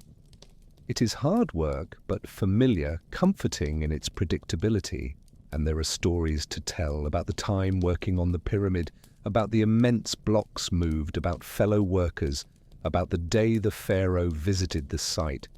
These stories are told and retold, embellished over time, becoming part of the village's oral tradition. Children listen with wide eyes, imagining the wonders their fathers helped create. There is pride here, a sense of having participated in something historically significant, even though daily life has returned to normal. For others, especially those who developed specialized skills during the project, there are opportunities to continue working in construction. There are always temples being built or renovated, palaces for nobles, tombs for wealthy officials. Skilled stonemasons, carpenters, experienced supervisors find employment easily. Some may even be recruited for the next great project. The next pharaoh will eventually build his own pyramid and will need experienced workers. There is a sort of fraternity among those who worked on great constructions, a mutual recognition of shared experience. When two men who worked on different pyramids meet, there is an immediate connection, an understanding of challenges faced and overcome. It is not so different from war veterans or any group that went through intense and formative experiences together. There are also those for whom the transition is more difficult. Men who were injured during work and now have reduced physical capacity. A stonemason with a permanently damaged leg can no longer do the work that defined his identity. A carrier who developed chronic respiratory problems from years of inhaling limestone dust cannot perform heavy physical labor anymore. For these men, the project's end can mean economic hardship. Ideally, there is some support system, families who care for them, communities that help them, perhaps even pensions or continuing rations from the state for those who sacrificed in the pharaoh's service. But reality probably varies. Some are well cared for, others struggle. It is a reminder that great achievements often have human costs, and not all who contribute share equally in benefits or recognition. The worker villages, which for years were vibrant and bustling communities, begin to empty. Families pack their belongings. There is not much. Some ceramic jars, linen clothes, perhaps some tools or amulets, and depart. Houses are abandoned, their doors left open, their mud brick walls gradually deteriorating under the sun and occasional wind. Eventually, desert sand will begin to reclaim the space, covering streets and buildings, paradoxically preserving them for archaeologists millennia in the future. But for now, there is a ghostly quality to these semi-abandoned villages, echoes of laughter and conversation, memories of lives lived intensely and then moved elsewhere. Some workers choose to be buried near the pyramid they helped construct. There are cemeteries for workers in the vicinity of Giza, and excavations have revealed hundreds of simple tombs. These are not the elaborate tombs of nobles, but they are respectful. Bodies carefully positioned, sometimes with small offerings of food or amulets, sometimes with simple inscriptions identifying the deceased and their role in the project. Here lies Kaimwaset, stonemason, who worked on the Great Pyramid of Pharaoh Khufu. Khitita, there is dignity in these tombs, a recognition that these men contributed to something important and deserve to be remembered. And there is also perhaps a desire to remain close to the work of their lives, to be permanent part of the landscape they helped create. For Egyptian society as a whole, the completion of a pyramid is an event of immense significance.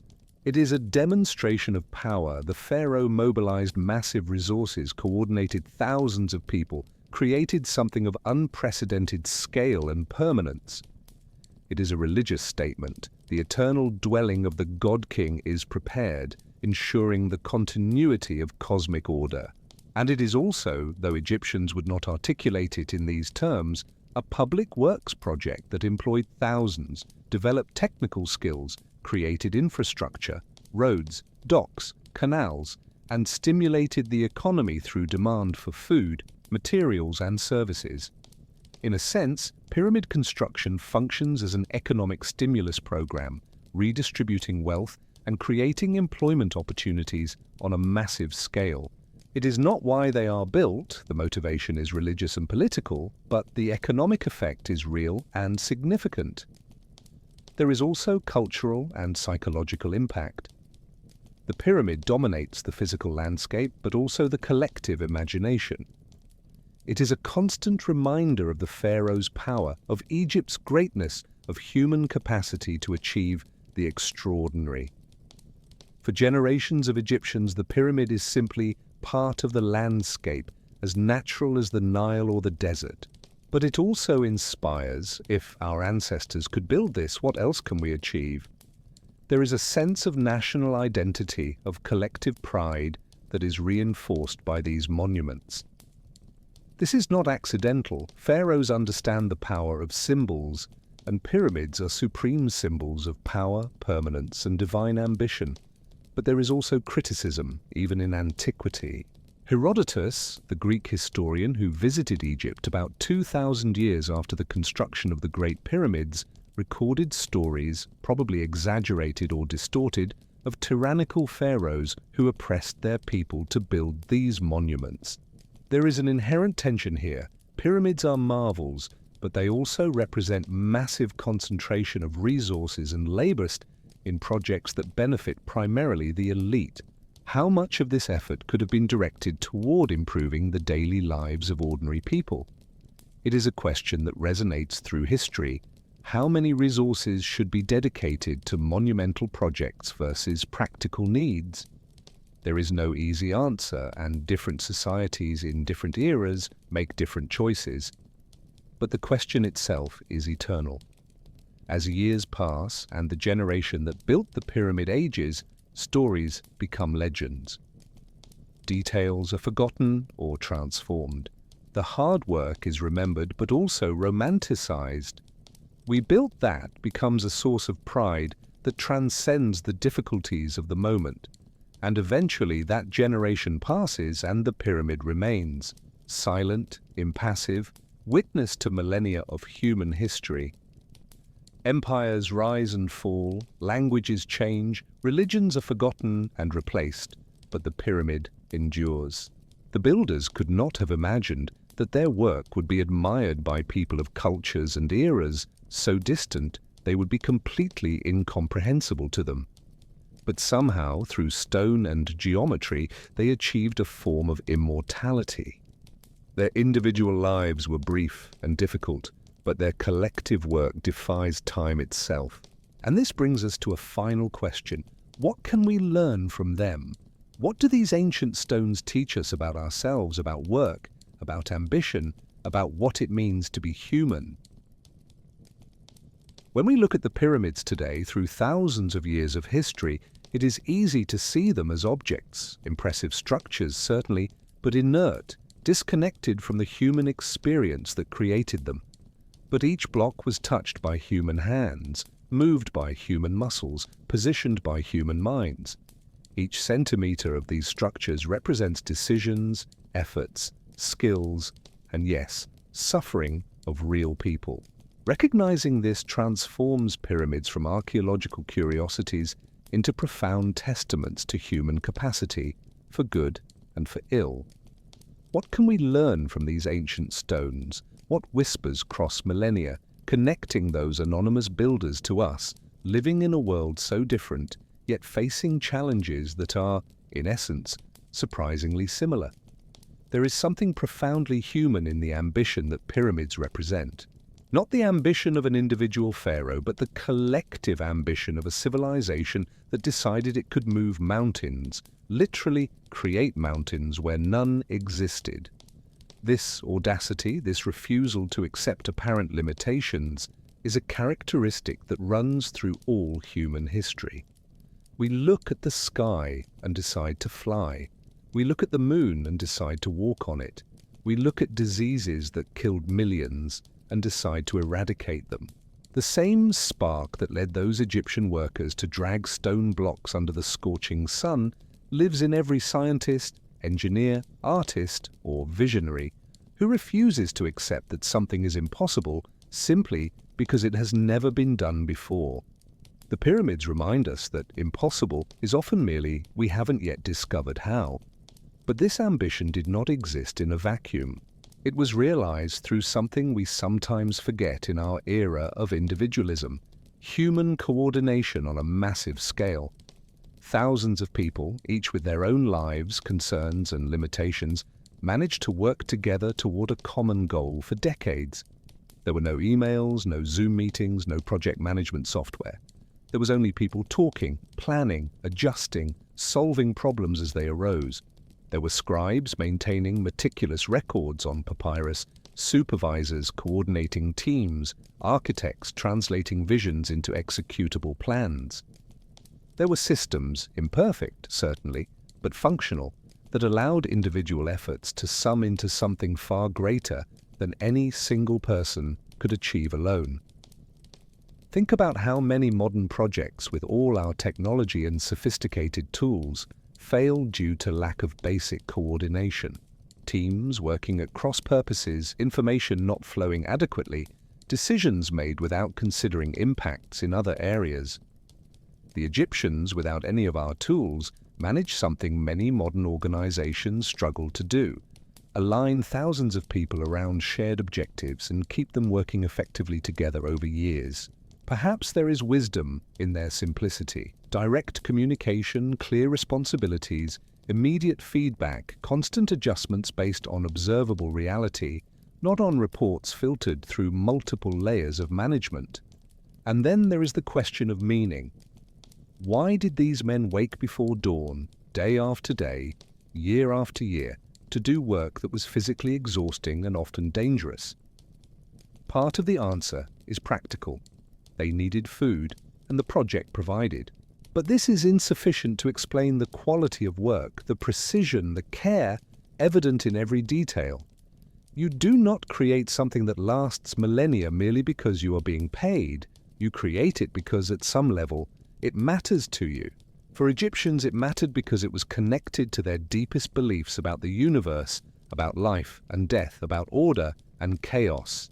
They were not merely stacking stones, they were participating in maintaining cosmic order, ensuring the sun would continue to rise, that the Nile would continue to flood, that life would continue.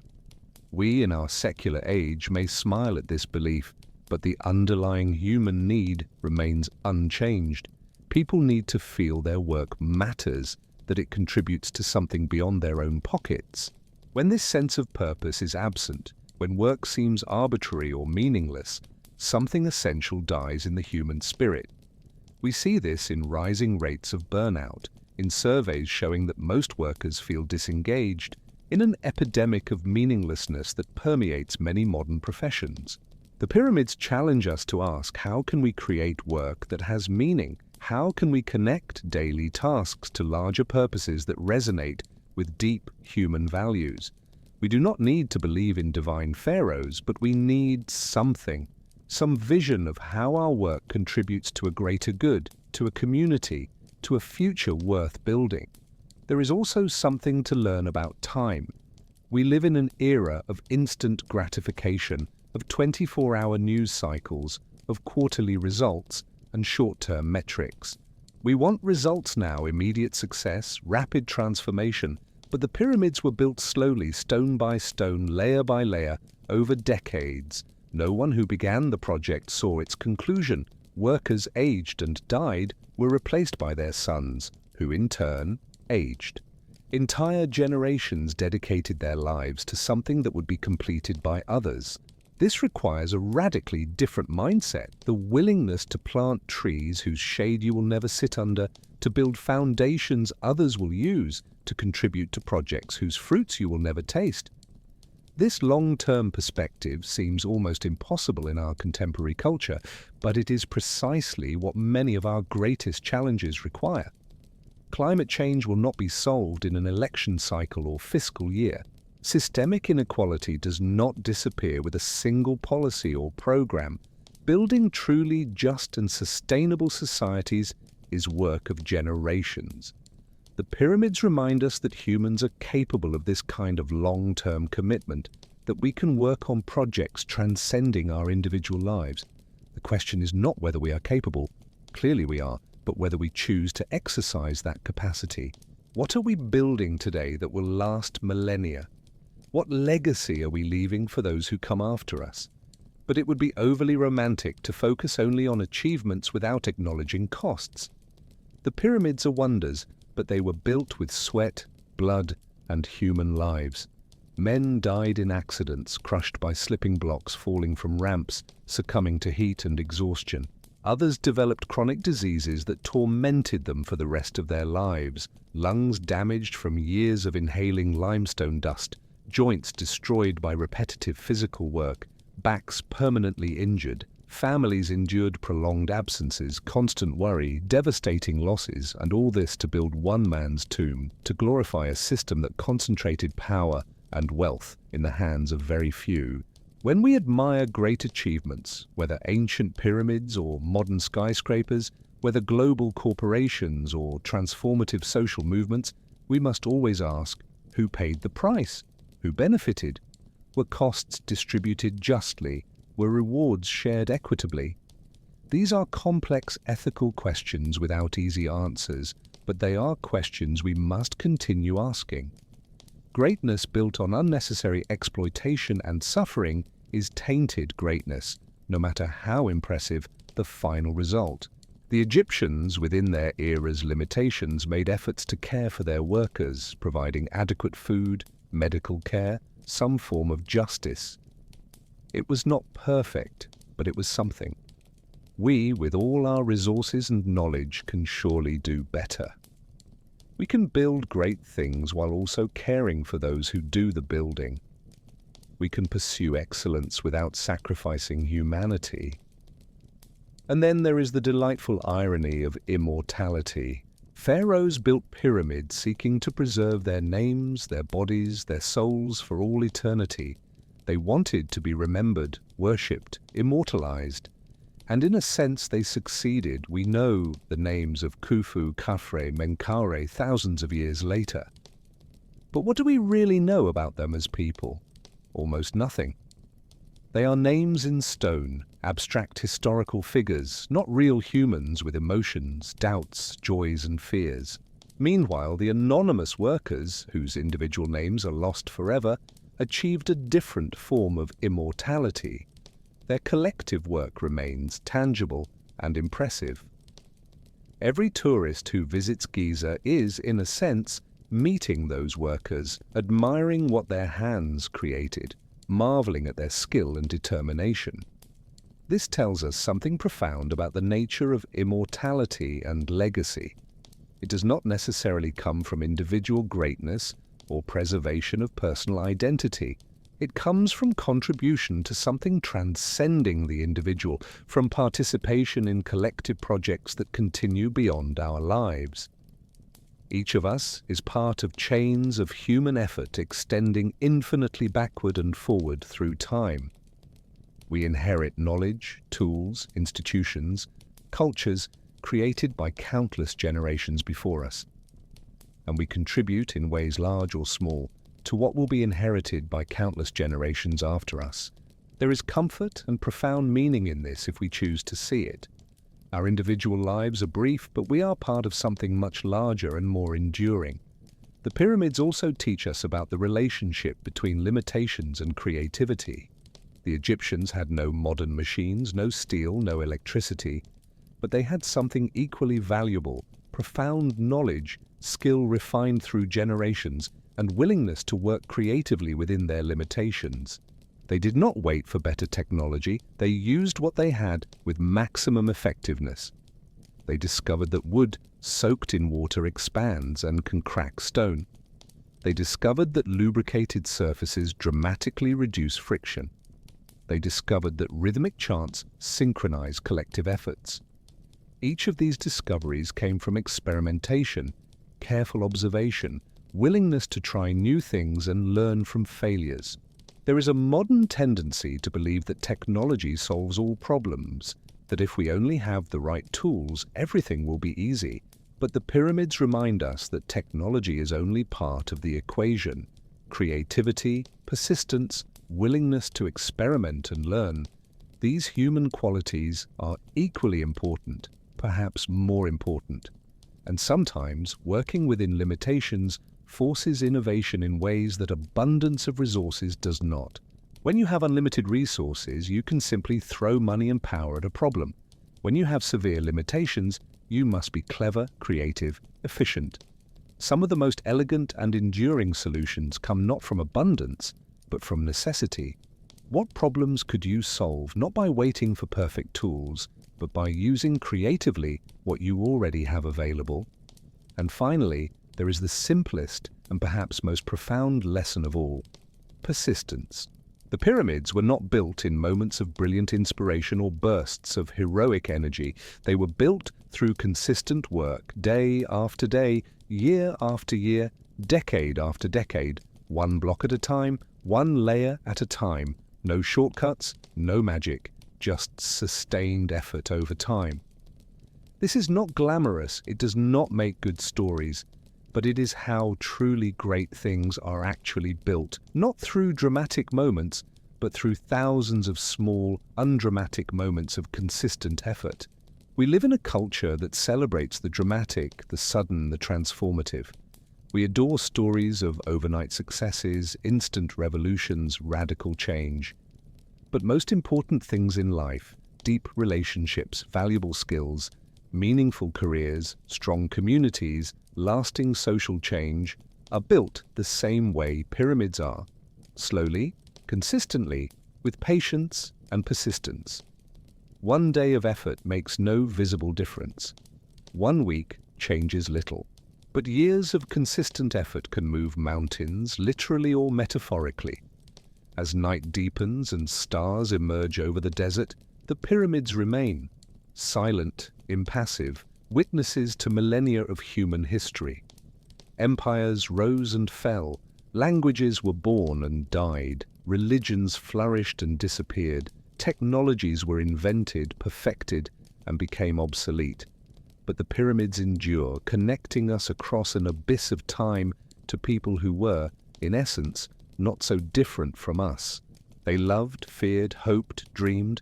They worked hard, cared for their families, sought meaning in their lives. And together, through sustained, collective effort across generations, they created something that would defy time itself.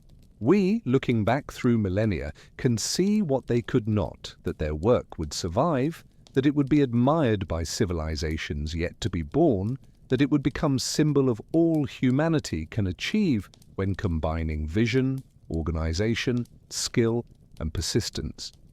But perhaps they did not need to see this.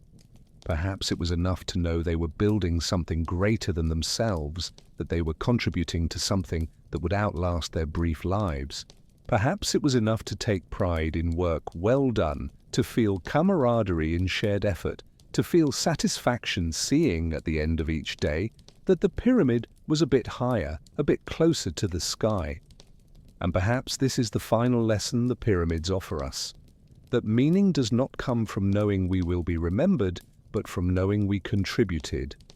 That immortality is not about preserving our individual names, but about participating in something that continues. That greatness is not measured in personal recognition, but in lasting impact. The anonymous workers who built the pyramids did not know we would be here, thousands of years later, marveling at their work.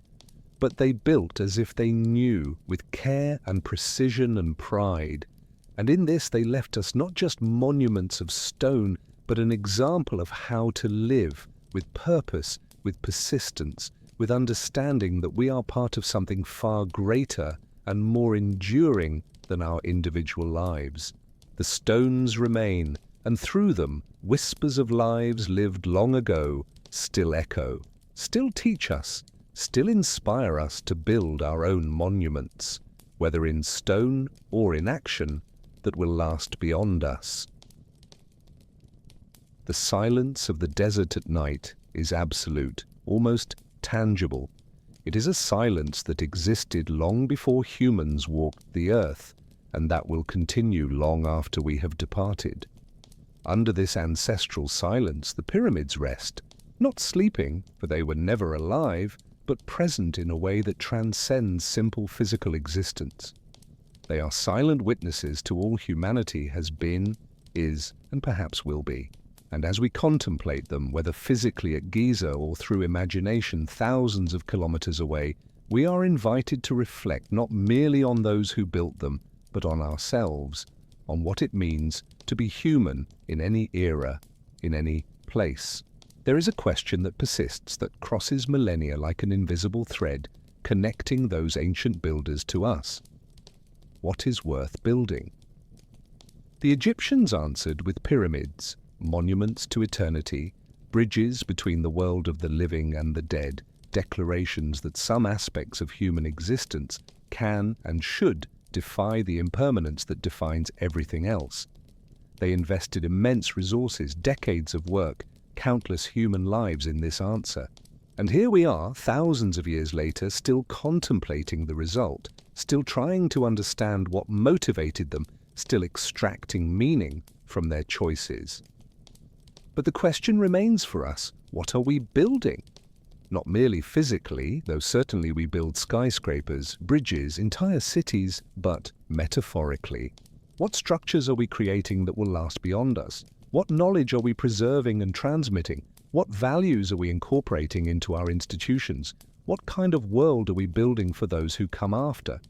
These are not abstract or distant philosophical questions. They are practical, urgent questions that should inform our daily choices. Every action we take, every decision we make is a stone block being positioned in the larger structure of our civilization. The question is, are we building something worth building? Something that will withstand the test of time, not merely physically, but morally, ethically, humanely. The pyramid builders worked with stone, durable material, resistant, capable of enduring millennia of wind, sand, and sun. We, in our digital age, frequently work with bits and bytes, with information that can be copied infinitely, but also erased instantly. There is something ephemeral in our contemporary culture, something that contrasts sharply with the permanence the Egyptians sought. We post thoughts that disappear in news feeds. We create content that is consumed and forgotten in hours. We build products designed for planned obsolescence, to be replaced in a few years. There is value in speed, in constant innovation, in adaptability. But there is also loss of permanence, of depth, of connection with past and future. Perhaps there is a balance to be found between the obsessive permanence of the Egyptians and the frenzied ephemerality of modernity. Not everything needs to last millennia. There is beauty and value in transient things, in moments that exist briefly and then are gone. A flower that blooms for a day is no less beautiful for its brevity. A meaningful conversation is no less valuable for not being recorded for posterity. But we also need anchors, things that remain, that connect generations, that provide continuity and context.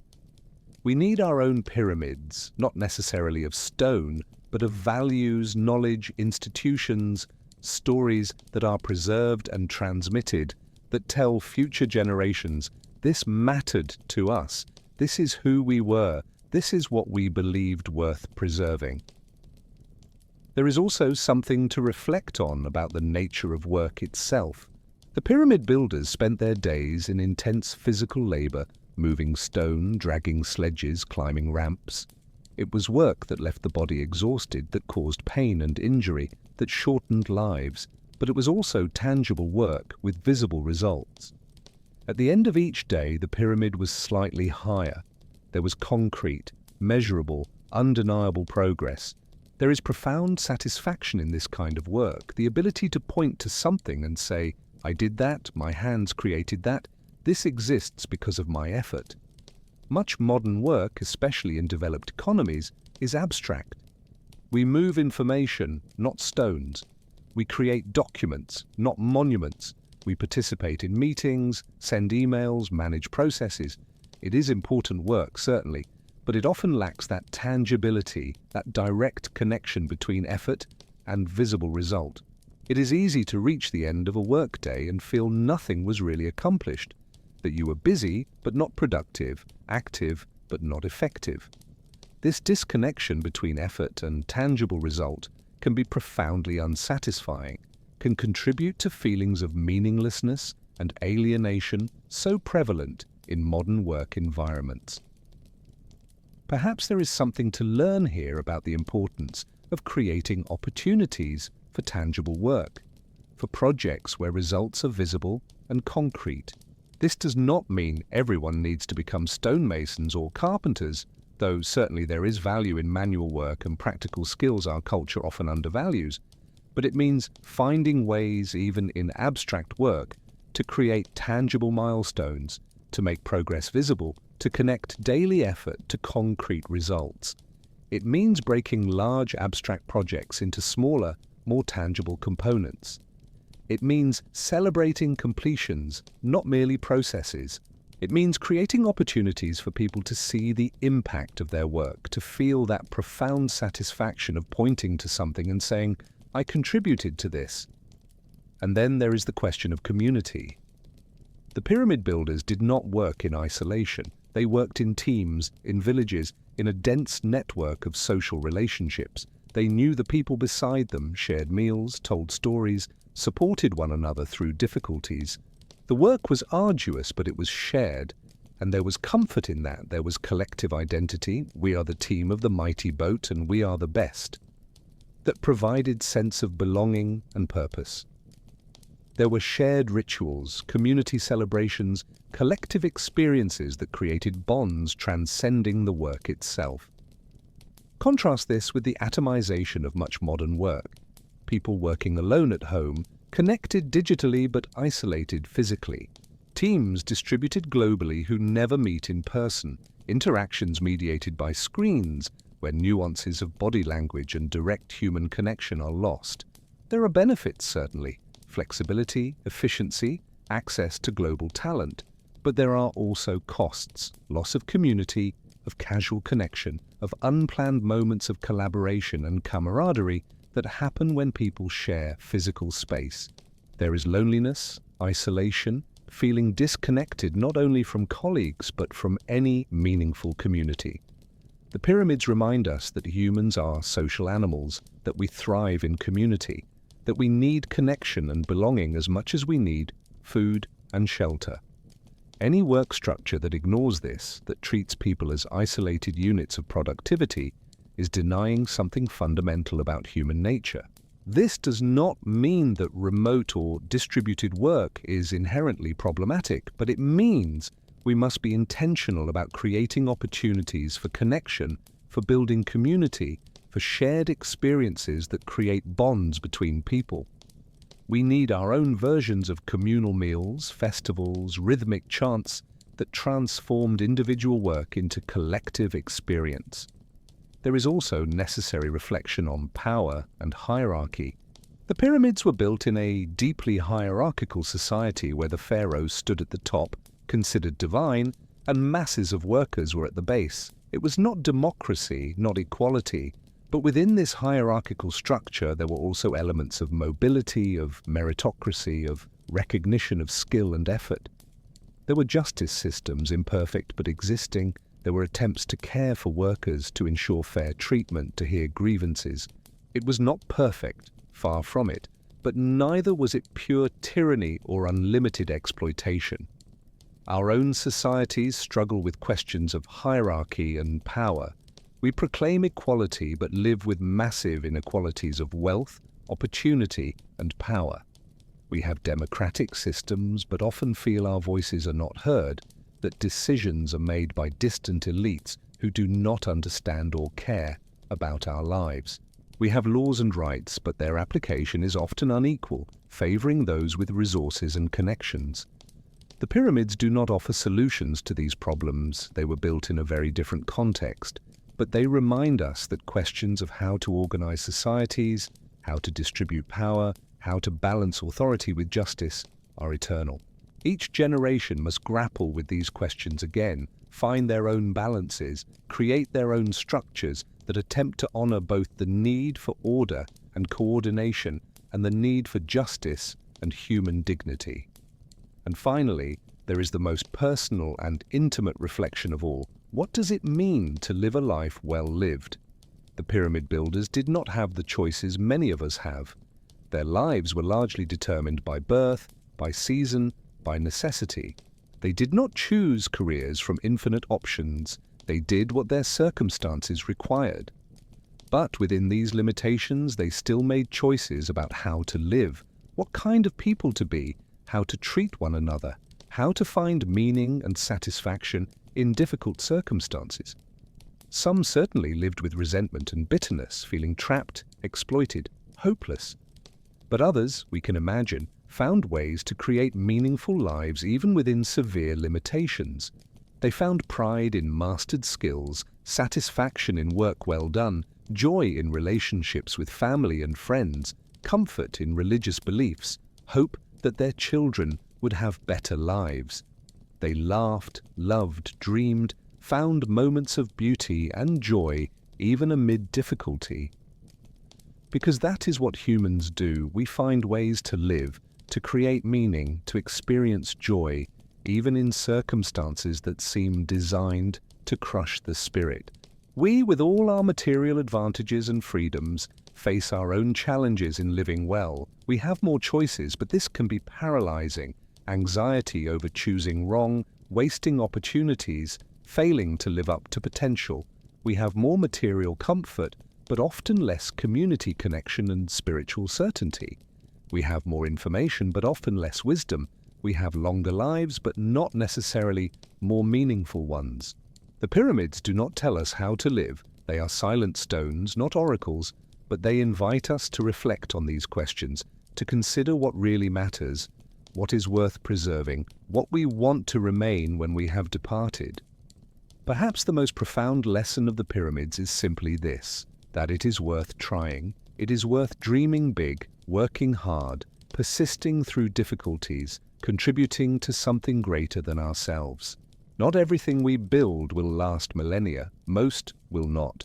Not everything we do will be remembered, most will be forgotten. But that does not make the effort meaningless. The individual workers who moved stone blocks under the desert sun did not know we would be here thousands of years later, thinking about them, learning from them, being inspired by them. They simply did their work, lived their lives, did the best they could with the circumstances they faced. And somehow, through the accumulation of all these individual efforts, something extraordinary was created. Each of us is, in a sense, moving our own stone blocks. We are creating, building, contributing to families, communities, organizations, societies. Most of our individual efforts will seem small, insignificant, easily forgotten, but accumulated over time, combined with the efforts of countless others, they create the structures, physical, social, cultural, intellectual, that define our civilization. We are all builders, whether we acknowledge it or not. The question is only, what are we building? And are we building with care, with skill, with consideration for those who come after? The stars slowly turn above the desert, the same stars those ancient builders observed, finding in them their gods and their destiny.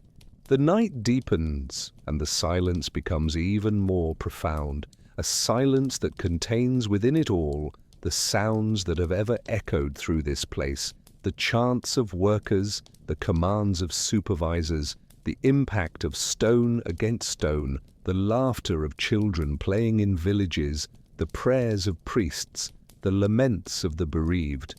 All of this is contained in the silence, preserved not in sound, but in memory, in stone, in history. And the pyramids remain as they have always remained, as they will always remain, at least for a few more millennia, until even stone eventually succumbs to time. But for now, they are here, solid and real, silent witnesses to all we have been and are. They do not judge us, do not instruct us, do not command us. They simply exist, and through their existence, they invite us to reflect, to learn, to connect across time with those who came before, and to carefully consider what we will leave for those who come after. Because in the end, that is what endures, not individual names or personal glories, but the collective work of generations, the structures we build together, the knowledge we preserve and transmit, the values we incorporate into our actions and institutions. This is our pyramid, our contribution to the unbroken chain of human effort that extends infinitely backward and forward through time. And if we build well, if we build with care and wisdom and compassion, then perhaps thousands of years in the future, others will look back at what we created and find inspiration, find lessons, find connection with us across the abyss of time. And they will realize, as we now realize looking at the pyramids, that despite all the differences of time and culture and technology, we are fundamentally the same. Humans trying to live well, create meaning, leave something of value, build something that lasts beyond our brief and precious lives. The pyramids remain, and through them we too remain, connected through the millennia, builders all, dreamers all, humans all, doing the best we can with the time given to us. May we build as well as those who came before. May we leave something of value for those who come after. May we live in such a way that when we are gone, something of us remains. Not necessarily in stone, but in impact, in contribution, in having made the world a bit better, a bit wiser, a bit more human than we found it. And now, as sleep finally comes, as consciousness gradually dissolves into the comforting darkness of night, the pyramids remain under the stars, silent and eternal, keeping their secrets, preserving their stories, waiting patiently for dawn, when everything will begin again. The sun will rise, the Nile will flow, and life will continue as it always has, as it always will, as long as there are humans to dream, build, and marvel at what can be accomplished when we refuse to accept that something is impossible. Sleep well knowing that you too are part of this eternal story, that you too are building, contributing, creating. Sleep well, connected through time to all who came before and all who will come after. Sleep well under the same stars that shone on pyramid builders millennia ago and that will shine on builders yet to be born millennia in the future. Sleep well and dream of what you will build tomorrow.